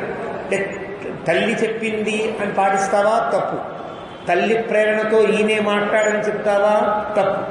తానే మాట్లాడని చెప్తావా? అయినా తప్పే. ఇందువల్ల గురోరపి, అతను ధర్మాన్ని వ్యతిరేకిస్తున్నాడు. ఇక్కడ పాటించని అవసరము లేదు. బలమేష కిమాశ్రిత్య హేతుం వా పురుషర్షభ దాతుమిచ్చతి కైకేయ్యై రాజ్యం స్థితమిదం తవ. ఏ బలాన్ని ఆశ్రయించి, ఏ పాయింట్ పట్టుకుని అంటేనే, ఏ కారణాన్ని చూపించి రాముడు దశరథుడు కైకేయికి రాజ్యం ఇస్తాడయ్యా? అది నీ రాజ్యం, తవ రాజ్యం, అది నీది. నీకే చెంది ఉండవలసిన రాజ్యాన్ని ఇంకోటికి ఇవ్వాల్సినటువంటి అవసరం కానీ అవకాశం కానీ లేదు. కాబట్టి తయా చైవ మయా చైవ కృత్వా వైరమనుత్తమం కాశ్యశక్తి శ్రియం దాతుం భరతాయ అరిశాసన. ఇక్కడ నన్నెదిరించి లేక నిన్నెదిరించి భరతునికి రాజ్యం ఇవ్వగలిగే దమ్ము ఎవరికున్నది? ఎవరికుందయా? ఎవ్వరికీ లేదు. శ్రియం దాతుం, మరొకడికి భరతుడికో మరొకడికో రాజ్యం ఇచ్చేటువంటి దమ్ము కానీ శక్తి కానీ ధర్మం కానీ ఎవరికీ లేదు. అనురక్తోస్మి భావేన భ్రాతరం దేవి తత్వతః సత్యేన ధనుషా చైవ దత్తేన ఇష్టేన తే శపే అని మాట్లాడేసి కౌసల్యతో అంటున్నాడు. కౌసల్య ఎవరి కోసం ఇన్ని మాట్లాడింది? లక్ష్మణస్వామికి తెలియాలనే కదా అంది. నాకు తెలిసాయమ్మా, ఇప్పుడు నేను చెప్తున్నా. అనురక్తోస్మి, నేను రాముని యందు పూర్తిగా అనురక్తి కలిగిన వాడను. అంటే ఇప్పటిదాకా రాముని వెంట ఉన్నావు లక్ష్మణ, ఇప్పుడు కనుక భరతుడు రాజ్య పట్టాభిషేకం పొందితే రాముణ్ణి విడిచిపెట్టి భరతుడిని కనుక వెనకాల వెళ్ళిపోతావా అనే సందేహం ఆవిడలో ఉందేమో అని ఉద్దేశం కదా. ఎవరికైనా సాధ్యం కదా. ఓడిపోయే ఎమ్మెల్యే పక్కన ఉంటాయండి, గెలిచేవాడి ఇద్దరికి వెళ్ళిపోతూ జంప్ చేస్తుంటారే, జంప్ జిలానీలు అన్నట్టుగా వెళ్ళిపోతుంటారే, అలాగా ఉంటాడేమో అనిపించిందేమో కౌసల్యకి అనిపించి లక్ష్మణస్వామి అంటున్నాడు అనురక్తోస్మి. ఎప్పటికీ కూడా రాముని యందే అనురక్తత, అనురాగము కలిగిన వాడిని. ఎందువల్ల? భావేన, అంటే రాముని మీద ఉండే నా భావం అట్లాంటిది, రామునికి ఉండే సద్భావం అట్లాంటిది. కానీ భావేన అనురక్త అస్మి. భ్రాతరం దేవి తత్వత, ఏదో ఒక సందర్భాన్ని పట్టి కాదమ్మా. అమ్మ రాముడు నాకు హారం ఇచ్చాడు, అమ్మ రాముడు నాకు ఏదో ఒక బహుమతి ఇచ్చాడు అని కాదు. తత్వత, నా గుండెల్లో ఉండే మాట చెప్తున్నా. రాముడంటే నాకు అమితమైన ప్రేమ. కాబట్టి సత్యేన, నిజమా ఇది? నోటి మాటలు అంటున్నావా అంటావా? సత్యేన శపే, సత్యము మీద ఒట్టు. రెండవది నా ధనస్సు మీద ఒట్టు. సత్యేన ధనుషా చైవ దత్తేన ఇష్టేన తే శపే. ఇప్పటిదాకా నేను ఏదైనా మంచి పనులు చేసి ఉంటే వాటి మీద ఒట్టు, నేను ఏదైనా యాగాలు చేసి ఉంటే వాటి మీద ఒట్టు, నా సత్యం మీద ఒట్టు, నా ధనస్సు మీద ఒట్టు, నేను ఇచ్చిన దానాల మీద ఒట్టు, నేను చేసిన యజ్ఞాల మీద ఒట్టు అని చెప్పాడు లక్ష్మణస్వామి. ఇన్ని ఒట్లు వేసి నాకు రాముణ్ణి విడిచిపెట్టనమ్మా. ఇంకొక మాట చెప్పలే నీకు, దీప్తం అగ్నిం అరణ్యం వా రామ ఇది రామ ప్రవేక్ష్యతి. రాముడు కనుక అడవిలో నిప్పుల్లో దూకవలసి వస్తే, అడవిలోకే వెళ్ళవలసి వస్తే రాముడి కంటే ముందు నేను దూకుతా, రాముడి కంటే ముందు నేను వెళతా. దీప్తమగ్నిమరణ్యం వా యది రామ ప్రవేక్ష్యతి ప్రవిష్టం తత్ర మాం దేవి త్వం పూర్వం అవధారయ. నువ్వు తెలుసుకోమా, రాముడే కనుక నిప్పుల్లో దూకవలసి వస్తే రాముడి కంటే ముందు నిప్పుల్లో దూకేవాడు లక్ష్మణుడు. ఇది రాసి పెట్టుకో, అవధారయ, జ్ఞాపకం బాగా తెలుసుకో. హరామి వీర్యాత్ దుఃఖంతే తమ సూర్య ఇవోదిత. నీకు కలిగిన దుఃఖమంతా ఒక చీకటి లాంటిదైతే నేను సూర్యుడిలా ఉండి నీ దుఃఖాన్నంతా పోగొడతానమ్మా అని కౌశలిని సాంత్వన పరుచుకున్న లక్ష్మణస్వామి. దేవి పశ్యతు మే వీర్యం రాఘవశ్చైవ పశ్యతు. నా ప్రతాపం చూద్దుగాని ఇప్పటిదాకా రాముడి పక్కన ఉండి నా ప్రతాపాన్ని చూసే అవకాశం రాముడికి దొరకల. రాముడు ఉండగా ప్రతాపాన్ని పొందవలసిన అవసరము నాకు లభించల. ఇప్పుడు రాముడికే కష్టం వచ్చింది కాబట్టి నా ప్రతాపాన్ని రాముడు కూడా చూస్తాడు, ఎంత గొప్పవాడినో చూస్తాడు. ఇలాగా రాముడికి అవకాశం ఎప్పుడుంది? లక్ష్మణస్వామి బాణం వేస్తే నేను ఉన్నా కదరా పెద్దవాడిని అని తనే వేసేవాడు. కానీ లక్ష్మణస్వామి యొక్క ప్రతాపాన్ని చూపించే అవకాశం ఇప్పటిదాకా నాకు లభించలా, ఇప్పుడు నాకు లభించింది. రాఘవశ్చ ఏవ పశ్యతు, రాముడు కూడా నా ప్రతాపాన్ని ఇప్పుడు చూస్తాడు. ఏతత్తు వచనం శ్రుత్వా. ఇంతగా మాట్లాడితే లక్ష్మణస్య మహాత్మన, లక్ష్మణుడు మహాత్ముడై మాట్లాడాడు. అంటే ఎంత ఒక ఉత్తమమైనటువంటి గుణము కలిగి ఉంటే ఇలా మాట్లాడతారు. ఏం మాట్లాడకుండా కామ్గా ఉండి రాముడు అడవికి వెళ్ళిపోతే దులిపేసుకుని భరతుడి వెంట వెళ్ళిపోయి హాయిగా సుఖంగా ఉండవలసిన కొత్తగా పెళ్ళైనటువంటి వాడు అలా ఉండాలి. కానీ రాముడి వెంట అవసరం లేకపోయినా అడవికి వెళ్ళేటట్టుగా ఉండడు కదా. అలాంటి మహాత్ముడు లక్ష్మణస్వామి యొక్క మాటలు విని ఉవాచ రామం కౌసల్య ఉదంతి శోకలాలస. బా లక్ష్మణ, నువ్వు అలాగే ధైర్యంగా ఉండు, ఎలాగైనా చెడగొట్టాల్సిందే అనలా కౌసల్య. ఆ లక్ష్మణస్వామి మాటలకి మనసులో ఒక చిన్న విశ్రమం, ఒక విశ్వాసం కలిగి రాముడితో ఉంటుంది. విన్నావా లక్ష్మణుడి మాటలు విన్నావా? యదత్ర అనంతరం కార్యం కురుష్వ యది రోచతే భ్రాతుస్తే వదతః పుత్ర లక్ష్మణస్య శృతం త్వయా. లక్ష్మణుడు మాట్లాడిన మాటల్ని విన్నావా అంది. ఆ లక్ష్మణుడు మాట్లాడిన మాటల్ని మామూలు మాటలా అంటే ధర్మబద్ధమే కదా. ఇవన్నీ నీకు నేను అడవికి వెళ్ళని అవసరము లేదు అని తండ్రికి చెప్పవలసిన మాటలు కదా. ఇప్పుడు నా కోసం నువ్వు చెప్పాలి కదా. తండ్రి మాట అని వెళ్ళిపోతున్నావు, కానీ తండ్రి తప్పుగా మాట్లాడాడు లక్ష్మణస్వామి చెప్తున్నాడు. ఇప్పుడు తల్లినైన నేను ఉండు అని చెప్తున్నా. తండ్రి మాటకి ఎంత విలువ ఇచ్చావో తల్లి మాటకి అంత విలువ ఇవ్వాల్సిన అవసరం నీ మీద ఉన్నదా లేదా అని తల్లిగా తను ప్రశ్నిస్తోంది. పై మాటల్లో మనకు తెలుస్తుంది. కాబట్టి విన్నావా జాగ్రత్తగా? తండ్రి మాటకి విలువ ఇవ్వాల్సిన అవసరం లేని స్థితిలో, సమయంలో నువ్వు ఎవరికి విలువ ఇవ్వాలి? ఏ మాటకి విలువ ఇవ్వాలి? నా మాటకి విలువ ఇవ్వాలి అని చెప్తోంది కౌసల్య. నచ అధర్మ్యం వచశ్రుత్వా సపత్న్యా మమ భాషితం విహాయ శోక సంతప్త గంతుమర్హసి మామితః. ఇలాగ తప్పుగా ఈ నిర్ణయం తీసుకున్నటువంటి కైకేయి యొక్క మాట మీద విలువిచ్చి నన్ను విడిచి విడిపోతావా అడవికి అంటే వెళ్ళడానికి ధర్మం ఒప్పుకోదు. రాముడు ధర్మాత్ముడు కదా. ధర్మము అంటే కట్టేసినట్టే రాముని. ఇది ధర్మం కాదు, ఇది ధర్మము అని చెబితే ఆ ధర్మానికి కట్టుబడి ఉంటాడు రాముడు. ఇక్కడ రాముణ్ణి కట్టుబడి ఉంచి ఇక్కడే ఉండేటట్లుగా చేసే ప్రయత్నాలన్నీ చేస్తున్నా కూడా ఇవన్నీ తెంపుకుని రాముడు మాట్లాడిన మాటలు విని వాల్మీకి ఆశ్చర్యపోతాడు. ఇక్కడ తర్వాత మాటల్లో ఆశ్చర్యం కలుగుతుంది. ఎక్కడ వాల్మీకి రాముడి గురించి పర్సనల్గా చెప్పిన మాటలు ఉండవు. రాముడు ఏం చెప్పాడో చెప్తాడు. కానీ ఇక్కడ పర్సనల్గా ఈ కావ్యం రాసే వాల్మీకి స్పందించి చెప్పిన మాట ఈ సగం మనకు కనిపిస్తుంది. అలాగా ధర్మజ్ఞ ఇది ధర్మిష్ఠో ధర్మం చరితుమిచ్చసి. నువ్వు ధర్మజ్ఞుడివి కదా, ధర్మాలన్నీ తెలిసినవాడివి కదా. అలాగే కదా అందరూ అంటారు ధర్మజ్ఞ ఇది ధర్మిష్ఠ. నీకు ధర్మము ఎందు గనక నిజమైనటువంటి ఊనిక కలిగిన వాడివి అయితే రామా, ధర్మం చరితుమిచ్చసి, ధర్మాన్ని ఆచరించాలనుకుంటున్నావా? ధర్మజ్ఞ, ధర్మాలు తెలిసిన వాడివి. ధర్మిష్ఠ, ఆచరించడంలో పూనిక కలిగిన వాడివి, ఊనిక కలిగిన వాడివి. ధర్మం చెరుతుమిచ్చేసి, ధర్మాన్ని ఆచరించాలి ఇంకా అనుకునేవాడివి. ఏ రకంగా చూచినా భూత భవిష్యత్ వర్తమాన కాలాల్లో ధర్మము ఎందే లక్షణము కలిగినటువంటి నీవు రామ శుశ్రూషం మా విహస్థ త్వం చర ధర్మం అనుత్తమం. నన్నిక్కడ సేవిస్తూ నా మాట వింటూ నన్ను లాలన చేస్తూ ఇక్కడే ఉండవలసిన ధర్మం నీకున్నదా లేదా అని ప్రశ్నించిందాడు. శుశ్రూషు జననీం పుత్ర స్వగృహే నియతో వసన్ పరేణ తపసా యుక్త కాశ్యపస్తి దివంగత. ఒకప్పుడు కశ్యప ప్రజాపతి కశ్యప మహర్షి యొక్క కుమారులు చాలామంది ఉన్నారు. వారందరిలో కశ్యప ప్రజాపతి పిలిచి వారందరినీ కూడా నువ్వు ఈ పని చేయి, నీకు ఈ ధర్మం చెప్తున్నా, నువ్వు తపస్సునాచరించు, నువ్వు సృష్టిని జరుపు అందరినీ ప్రయత్నం చేస్తే ఒక పిల్లవాడిని తల్లి కోరుకుంది, మరి నా సేవకి ఎవరిని ఉంచవా అంది. అమ్మ నేను ఉంటానమ్మా, నీ సేవలోనే ఉంటానన్న కాశ్యపుడు నీ గుర్తులేడా అంటే తండ్రి ఒక వృత్తి ధర్మాన్ని నువ్వు ఇది చెయ్యాలి అన్నా నీకు ఈ పని అప్పచెప్తున్నా అని అంటే అమ్మ నేను ఈ పని చేయను, అమ్మ సేవలోనే ఉంటానన్న కాశ్యపుడు కథ నీకు తెలీదా అంది. అంటే అలా ఒక తల్లి సేవలోనే చదువు మాని ఇంకా తక్కిన ధర్మాలన్నీ మాని తనకుండేటువంటి ఒక వ్యుత్క్రమ లేదా తనకుండేటువంటి ఒక ప్రబుద్ధతను కూడా దూరం చేసుకుంది. తనకు పదవిస్తుంటే కాదంటారు ఎవరన్నా కొడుకు, నిన్నరా ఈ సామ్రాజ్యానికి అధిపతిని చేస్తున్నా, ఈ పనికి నిన్ను పురమాయిస్తున్నా అంటే నాకు ఏ పని అక్కర్లా, ఏ గౌరవము అక్కర్లా, ఏ బిరుదులు అక్కర్లా, అమ్మ సేవ చేస్తూనే ఉంటానన్న కాశ్యపుని కథ నీకు తెలీదా రామా అని. అంటే నీకు రాజ్యం అక్కర్లా వదిలిపెట్టి, సుఖాలక్కర్లా వదిలిపెట్టి, గౌరవాలు వద్దనుకుంటున్నావు కదా విడిచిపెట్టే, కానీ తల్లికి సేవ చేయగలిగేటువంటి స్థితి నీకు ఉన్నది కదా. కానీ కాశ్యపుడు మనకు ఆదర్శంగా ఉన్నాడు కదా. ఆ కశ్యప కుమారుణ్ణి అనుసరించలేవా నీవు అంటూ ఒక మహర్షి యొక్క కథని గుర్తు చేస్తుంది. ఎక్కడికక్కడ ధర్మాల్లో చాలా జాగ్రత్తగా వాళ్ళు పూర్వాన్ని ఆచరించిన ధర్మాన్ని కూడా చెప్తారు. ధర్మం అంటే ఏమీ అని అడుగుతారు.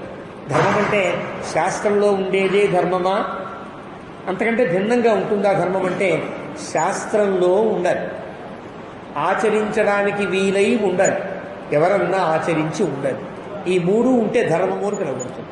ధర్మంలో ఉన్నది ఒక ఆయన ఆచరించాడు కాబట్టి శిష్టాచారం కూడా ఉన్నది కాబట్టి నువ్వు నన్ను విడిచి వెళ్ళడానికి నువ్వు ఏ ధర్మం చెప్పినా ఆ ధర్మం అధర్మమే అవుతుంది అంటూ కౌసల్య ఒక ధర్మ పద్ధతిలో రాముణ్ణి అక్కడే ఉంచే ప్రయత్నం చేస్తోంది అని లెక్క. ఆ రకంగా ఇంకా అంటోంది, యథైవ రాజా పూజ్యస్తే గౌరవేణ తథాస్మి అహం. తండ్రిలాగైతే గౌరవిస్తున్నావో తల్లిని అలా గౌరవించవలసిన బాధ్యత నీకు లేదా రామా? త్వాం నాహం అనుజానామి నగంతవ్యమితోవనం.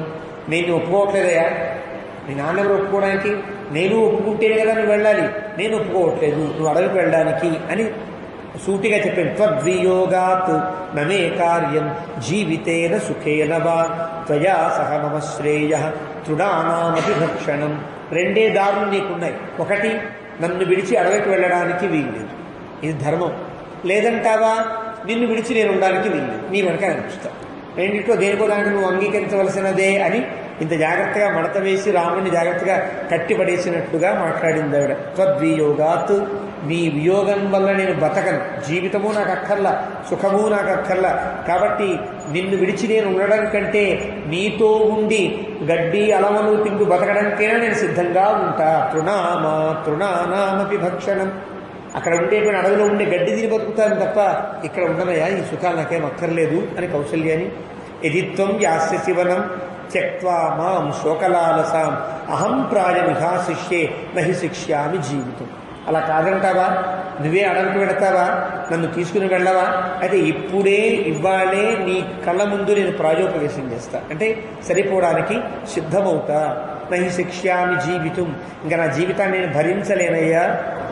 తతస్త్వం ప్రాప్స్యసే పుత్ర నిలయం లోక విశ్రుతం బ్రహ్మహత్యామివ అధర్మాత్ సముద్ర సరితాం పతి. నువ్వు గనక నా మాట కాదని వెళితే నీకు పాపం తగులుతుంది. అధర్మం చేసావు కదా, అధర్మం చేస్తే పాపం కలుగుతుంది కదా, పాపం నీకు అంటుకుంటుందయ్యా. ఎలాంటి పాపం చేస్తున్నా? బ్రహ్మహత్యాం ఇవ అధర్మాత్. అంటే అధర్మం చేస్తే, అధర్మం చేసినందువల్ల కలిగినటువంటి పాపములలో ఏది పెద్దది? బ్రహ్మహత్య పెద్దది కదా. బ్రహ్మహత్యంత పాపం కలుగుతుంది. తల్లి పట్ల అపరాధం చేస్తే అది బ్రహ్మహత్యతో సమానము అని కౌసల్య యొక్క నిర్ణయం ఇక్కడ చెప్తుంది. నా పట్ల నువ్వు అపరాధం చేసావనుకో బ్రహ్మహత్యా సమానమవుతుంది. కాబట్టి అధర్మాత్ సముద్ర సరితాంపతి, సముద్ర సరితాంపతి, నదులన్నిటికీ కూడా ఏకమూర్తి ఏకకేంద్రంగా ఉండే సముద్రుడు ఏ విధంగా అయితే అధర్మానికి జడిచి ధర్మానికి కట్టుబడి ఏ విధంగా అయితే ప్రవర్తించాడో అంటూ కథ చెప్తుంది. అది పిప్పలాదుడి కథ అని అంటారు వ్యాఖ్యాత. పిప్పలాదుడు అనేటువంటి ఒక గొప్ప మహర్షి, ఆయన అథర్వవేద ప్రవర్తకులలో ఒకడు పిప్పలాద శాఖ అని అంటారు. పిప్పలాదుడే అథర్వవేదాన్ని పూర్తిగా సాకల్యంగా చెప్పినవాడు. అందులో ఒకసారి అతను కట్టుకున్నటువంటి ఒక ఆశ్రమాన్ని, ఒక దైవ ఆరాధన పద్ధతినంతా సముద్రం మింగేస్తే చాలా కోపం వచ్చింది. ఆ సముద్రం మింగేస్తుందా, ఈ సముద్రం మొత్తాన్ని నేను మింగేస్తా, ఒక కృత్యను ప్రయోగించాడు. ఒక కృత్య అంటే ఒక రాక్షసిని ప్రయోగించాడు తనకు ఉండేటువంటి తపశ్శక్తి చేత. ఆ కృత్య సముద్రం మొత్తాన్ని మింగేయడానికి ఉద్యుక్తురాలవుతున్న సమయంలో నేను అధర్మం చేశానని గుర్తించిన సముద్రుడు నన్ను క్షమించమని ఆ పిప్పలాదుని ప్రార్థన చేసి, మరి కృత్యకి ఏం ఆహారంగా ఇస్తామని అడిగాడు పిప్పలాదు. అయితే ఈ బండలన్నీ ఇస్తున్నా, నాలో ఉండే రాళ్లన్నీ కృత్యకి ఆహారముగా స్వీకరించి నన్ను వదిలిపెట్టవా అని అడిగిందయ్యా సముద్రం. నీకు కథ తెలుసా తెలియదా అని అడిగింది. అందుకని ఇప్పటికి కూడా మనం సముద్ర స్నానానికి వెళితే ఏం చేయాలి? పిప్పలాద సముత్పన్ని అంటూ ఒక శ్లోకం ఉంటుంది. ఆ శ్లోకాన్ని చెప్పి ఒడ్డు మీద ఉండే ఒక రాయిని కొంత ఇసుకని సముద్రంలో వేయాలి. వేస్తే కృత్య అనేటువంటి దోషము మనల్ని అంటకుండా, సముద్రం మనల్ని ఒక కబలించకుండా ఉండేటట్లుగా ఉంటుందని అప్పటిదాకా ధర్మశాస్త్రంలో ఒక నియమాన్ని పెడతారు. ఆ నియమం ఎందుకండి? సముద్రంలో కృత్యలు ఉంటాయా ఇంకా అంటే కృత్యలు ఉండక్కర్లేదయ్యా.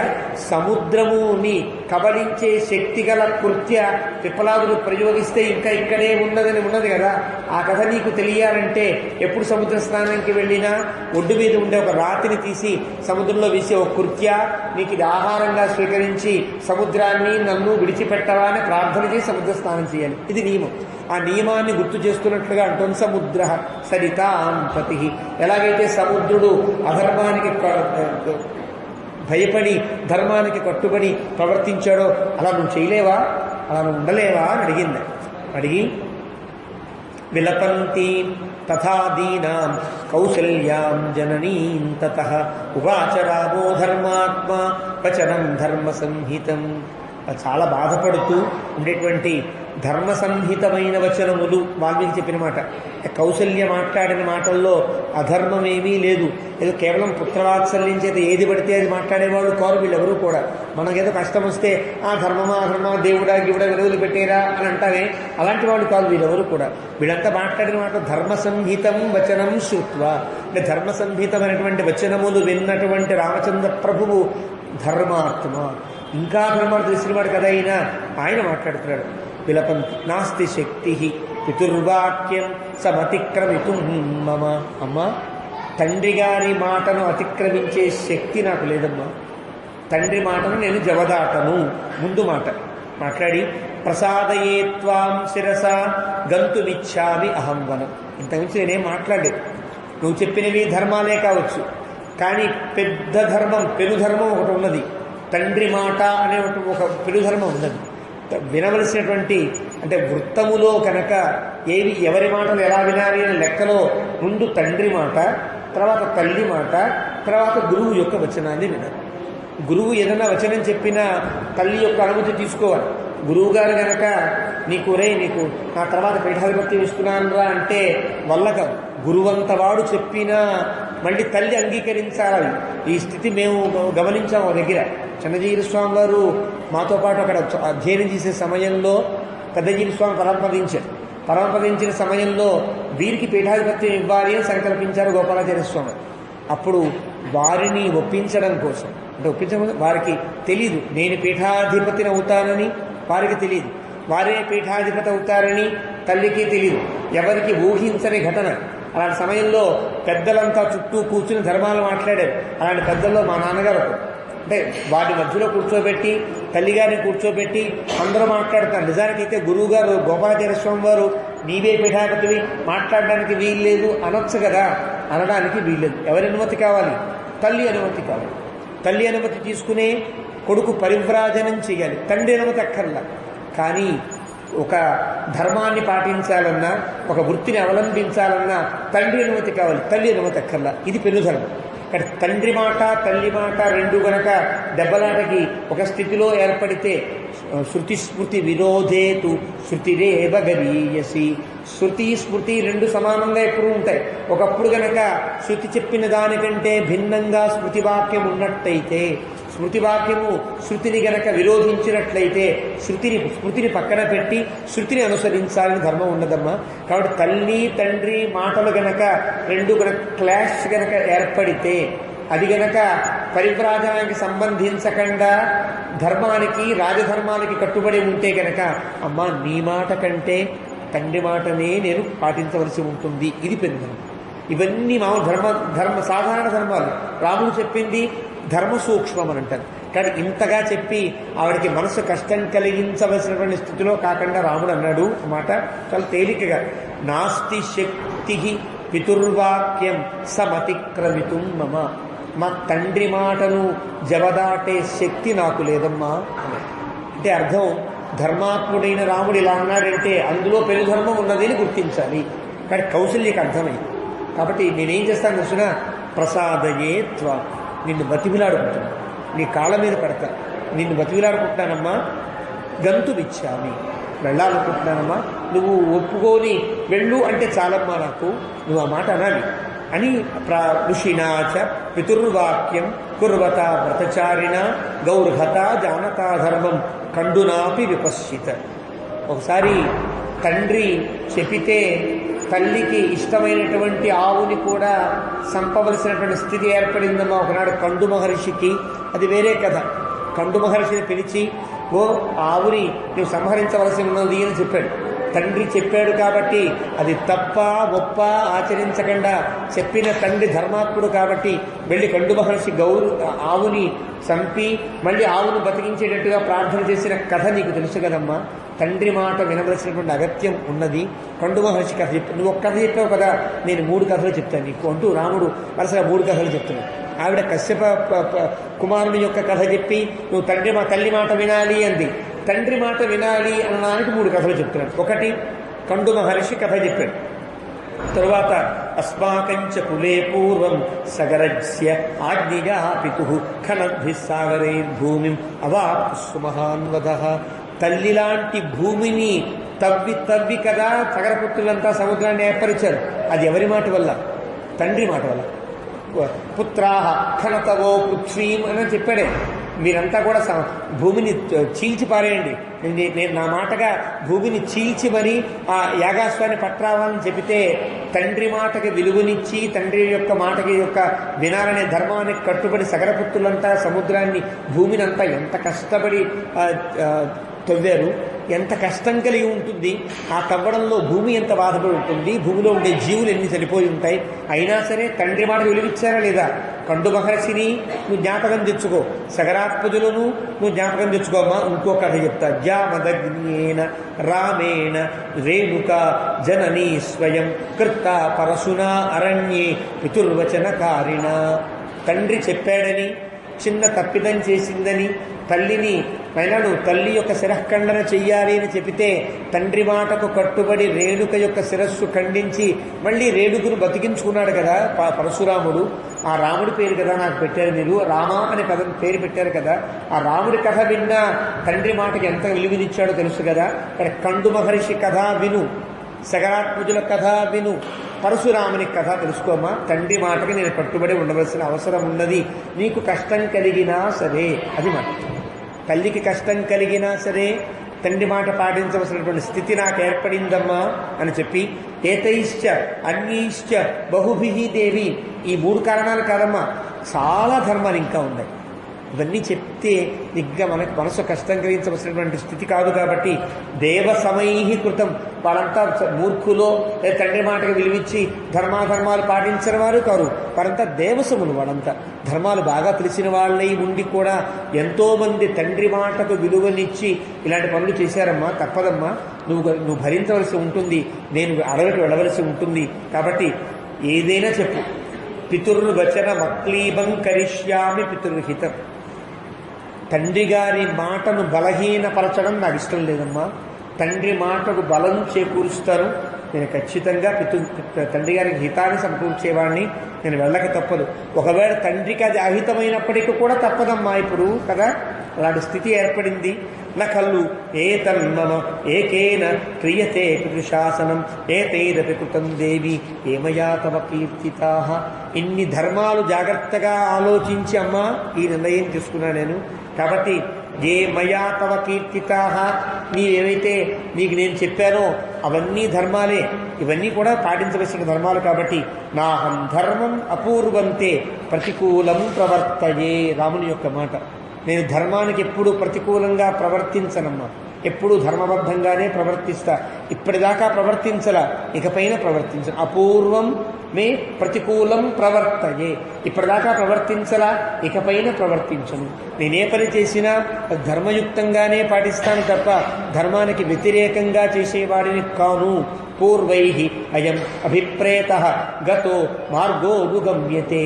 పోనీ ఇది నేను నిర్ణయించుకున్నానంటే కాదమ్మా, నాకంటే పెద్దలు ఎంతోమంది తండ్రి మాటకు కట్టుబడి ఉన్నవాడు ఎంతోమంది ఉన్నారమ్మా.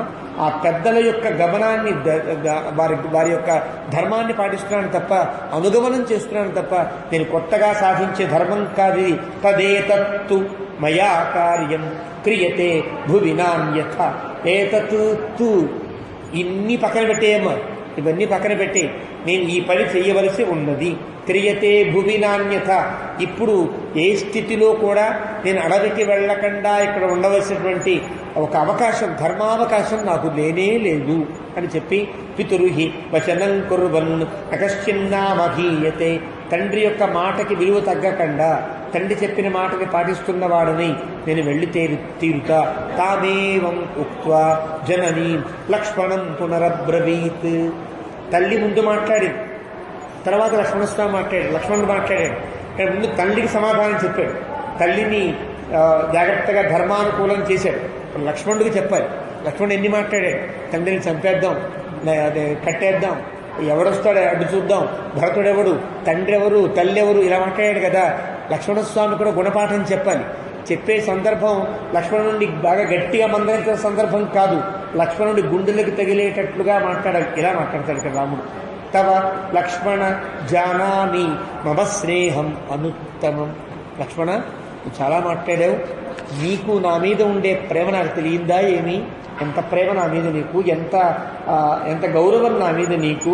విక్రమం చేయవ, నీ పరాక్రమం కూడా నాకు తెలుసు. రాముడికి ఇంకా తెలియదు, ఇప్పటిదాకా నేను ప్రకటించలేదు, రాముడు కూడా చూస్తానన్నావే, నీ విక్రమం నాకు తెలుసయ్యా. కాబట్టి సత్వంచ, నీ గుణము నాకు తెలుసు, నీ యొక్క గుణం ఏదో కూడా నాకు తెలుసు. తేజస్య సుదురాసదం, నిజంగా నీవు అనుకున్నట్లుగా కనుక ధర్మమో అధర్మమో పట్టించుకోకుండా ధనస్సు పట్టుకుని అందరినీ లేపడానికి సిద్ధంగా, అందరినీ చంపేయడానికి సిద్ధపడుతూ ఉంటే నిన్నెవరూ ఆపలేరన్న తేజస్సు కూడా నాకు తెలుసు. కానీ నువ్వన్నీ చేయగలవు. కానీ మమ మాతు మహద్దుఃఖం అతులం శుభలక్షణ అభిప్రాయమవిజ్ఞాయ సత్యస్య చ సమస్య చ. ఎలా మాట్లాడావు తెలుసునా? మమ మాతు మహద్దుఃఖం అతులం శుభలక్షణ. నా తల్లి బాధపడుతుంటే, కౌసల్య బాధపడుతుంటే ఆ బాధని ఓర్వలేక నువ్వు చాలా మాట్లాడేసావు కదా. అభిప్రాయం అవిజ్ఞాయ, ఎవరి అభిప్రాయం తెలుసుకోకుండా, కౌసల్య యొక్క అభిప్రాయమును సరిగ్గా తెలుసుకోలే, నా యొక్క అభిప్రాయాన్ని సరిగ్గా నువ్వు అంచనా వేయలేకపోయావే. ఏదన్నా మాట్లాడేటప్పుడు ముందు వెనక ఎవరున్నారు, అక్కడ ఎవరితో మాట్లాడుతున్నాను, ఎవరి ముందు ధర్మం చెప్పవలసి వస్తోందో తెలియద్దా నీకు అంటూ తమ్ముణ్ణి మర్యాదగా మందలిస్తున్నాడు, జాగ్రత్తగా మందలిస్తున్నాడు. కాబట్టి అవిజ్ఞాయ సత్యస్య చ శమస్య చ. సత్యమునకు ఉండే విధానము నీకు తెలియలే, శమమునకు ఉండే విధానము తెలియదు. అంటే కౌసల్య ఇన్ని వ్రతాలు చేసింది కాబట్టి మనం వెళ్ళిపోదాం ధర్మాన్ని తప్పి. అక్కడ ఏ నియమాన్ని పాటించాలో ఆ నియమాన్ని పాటించలేకపోయావు. సత్యస్య చ శమస్య చ, తండ్రి మాటకు ఉండే సత్యం మీద నీకు సరైన అభిప్రాయం కలగల. తల్లి ఇప్పటిదాకా నోచింది కాబట్టి ఇలా పాటిద్దాం అనుకుంటావా, అది శమస్య చ అభిప్రాయం అవిజ్ఞానం.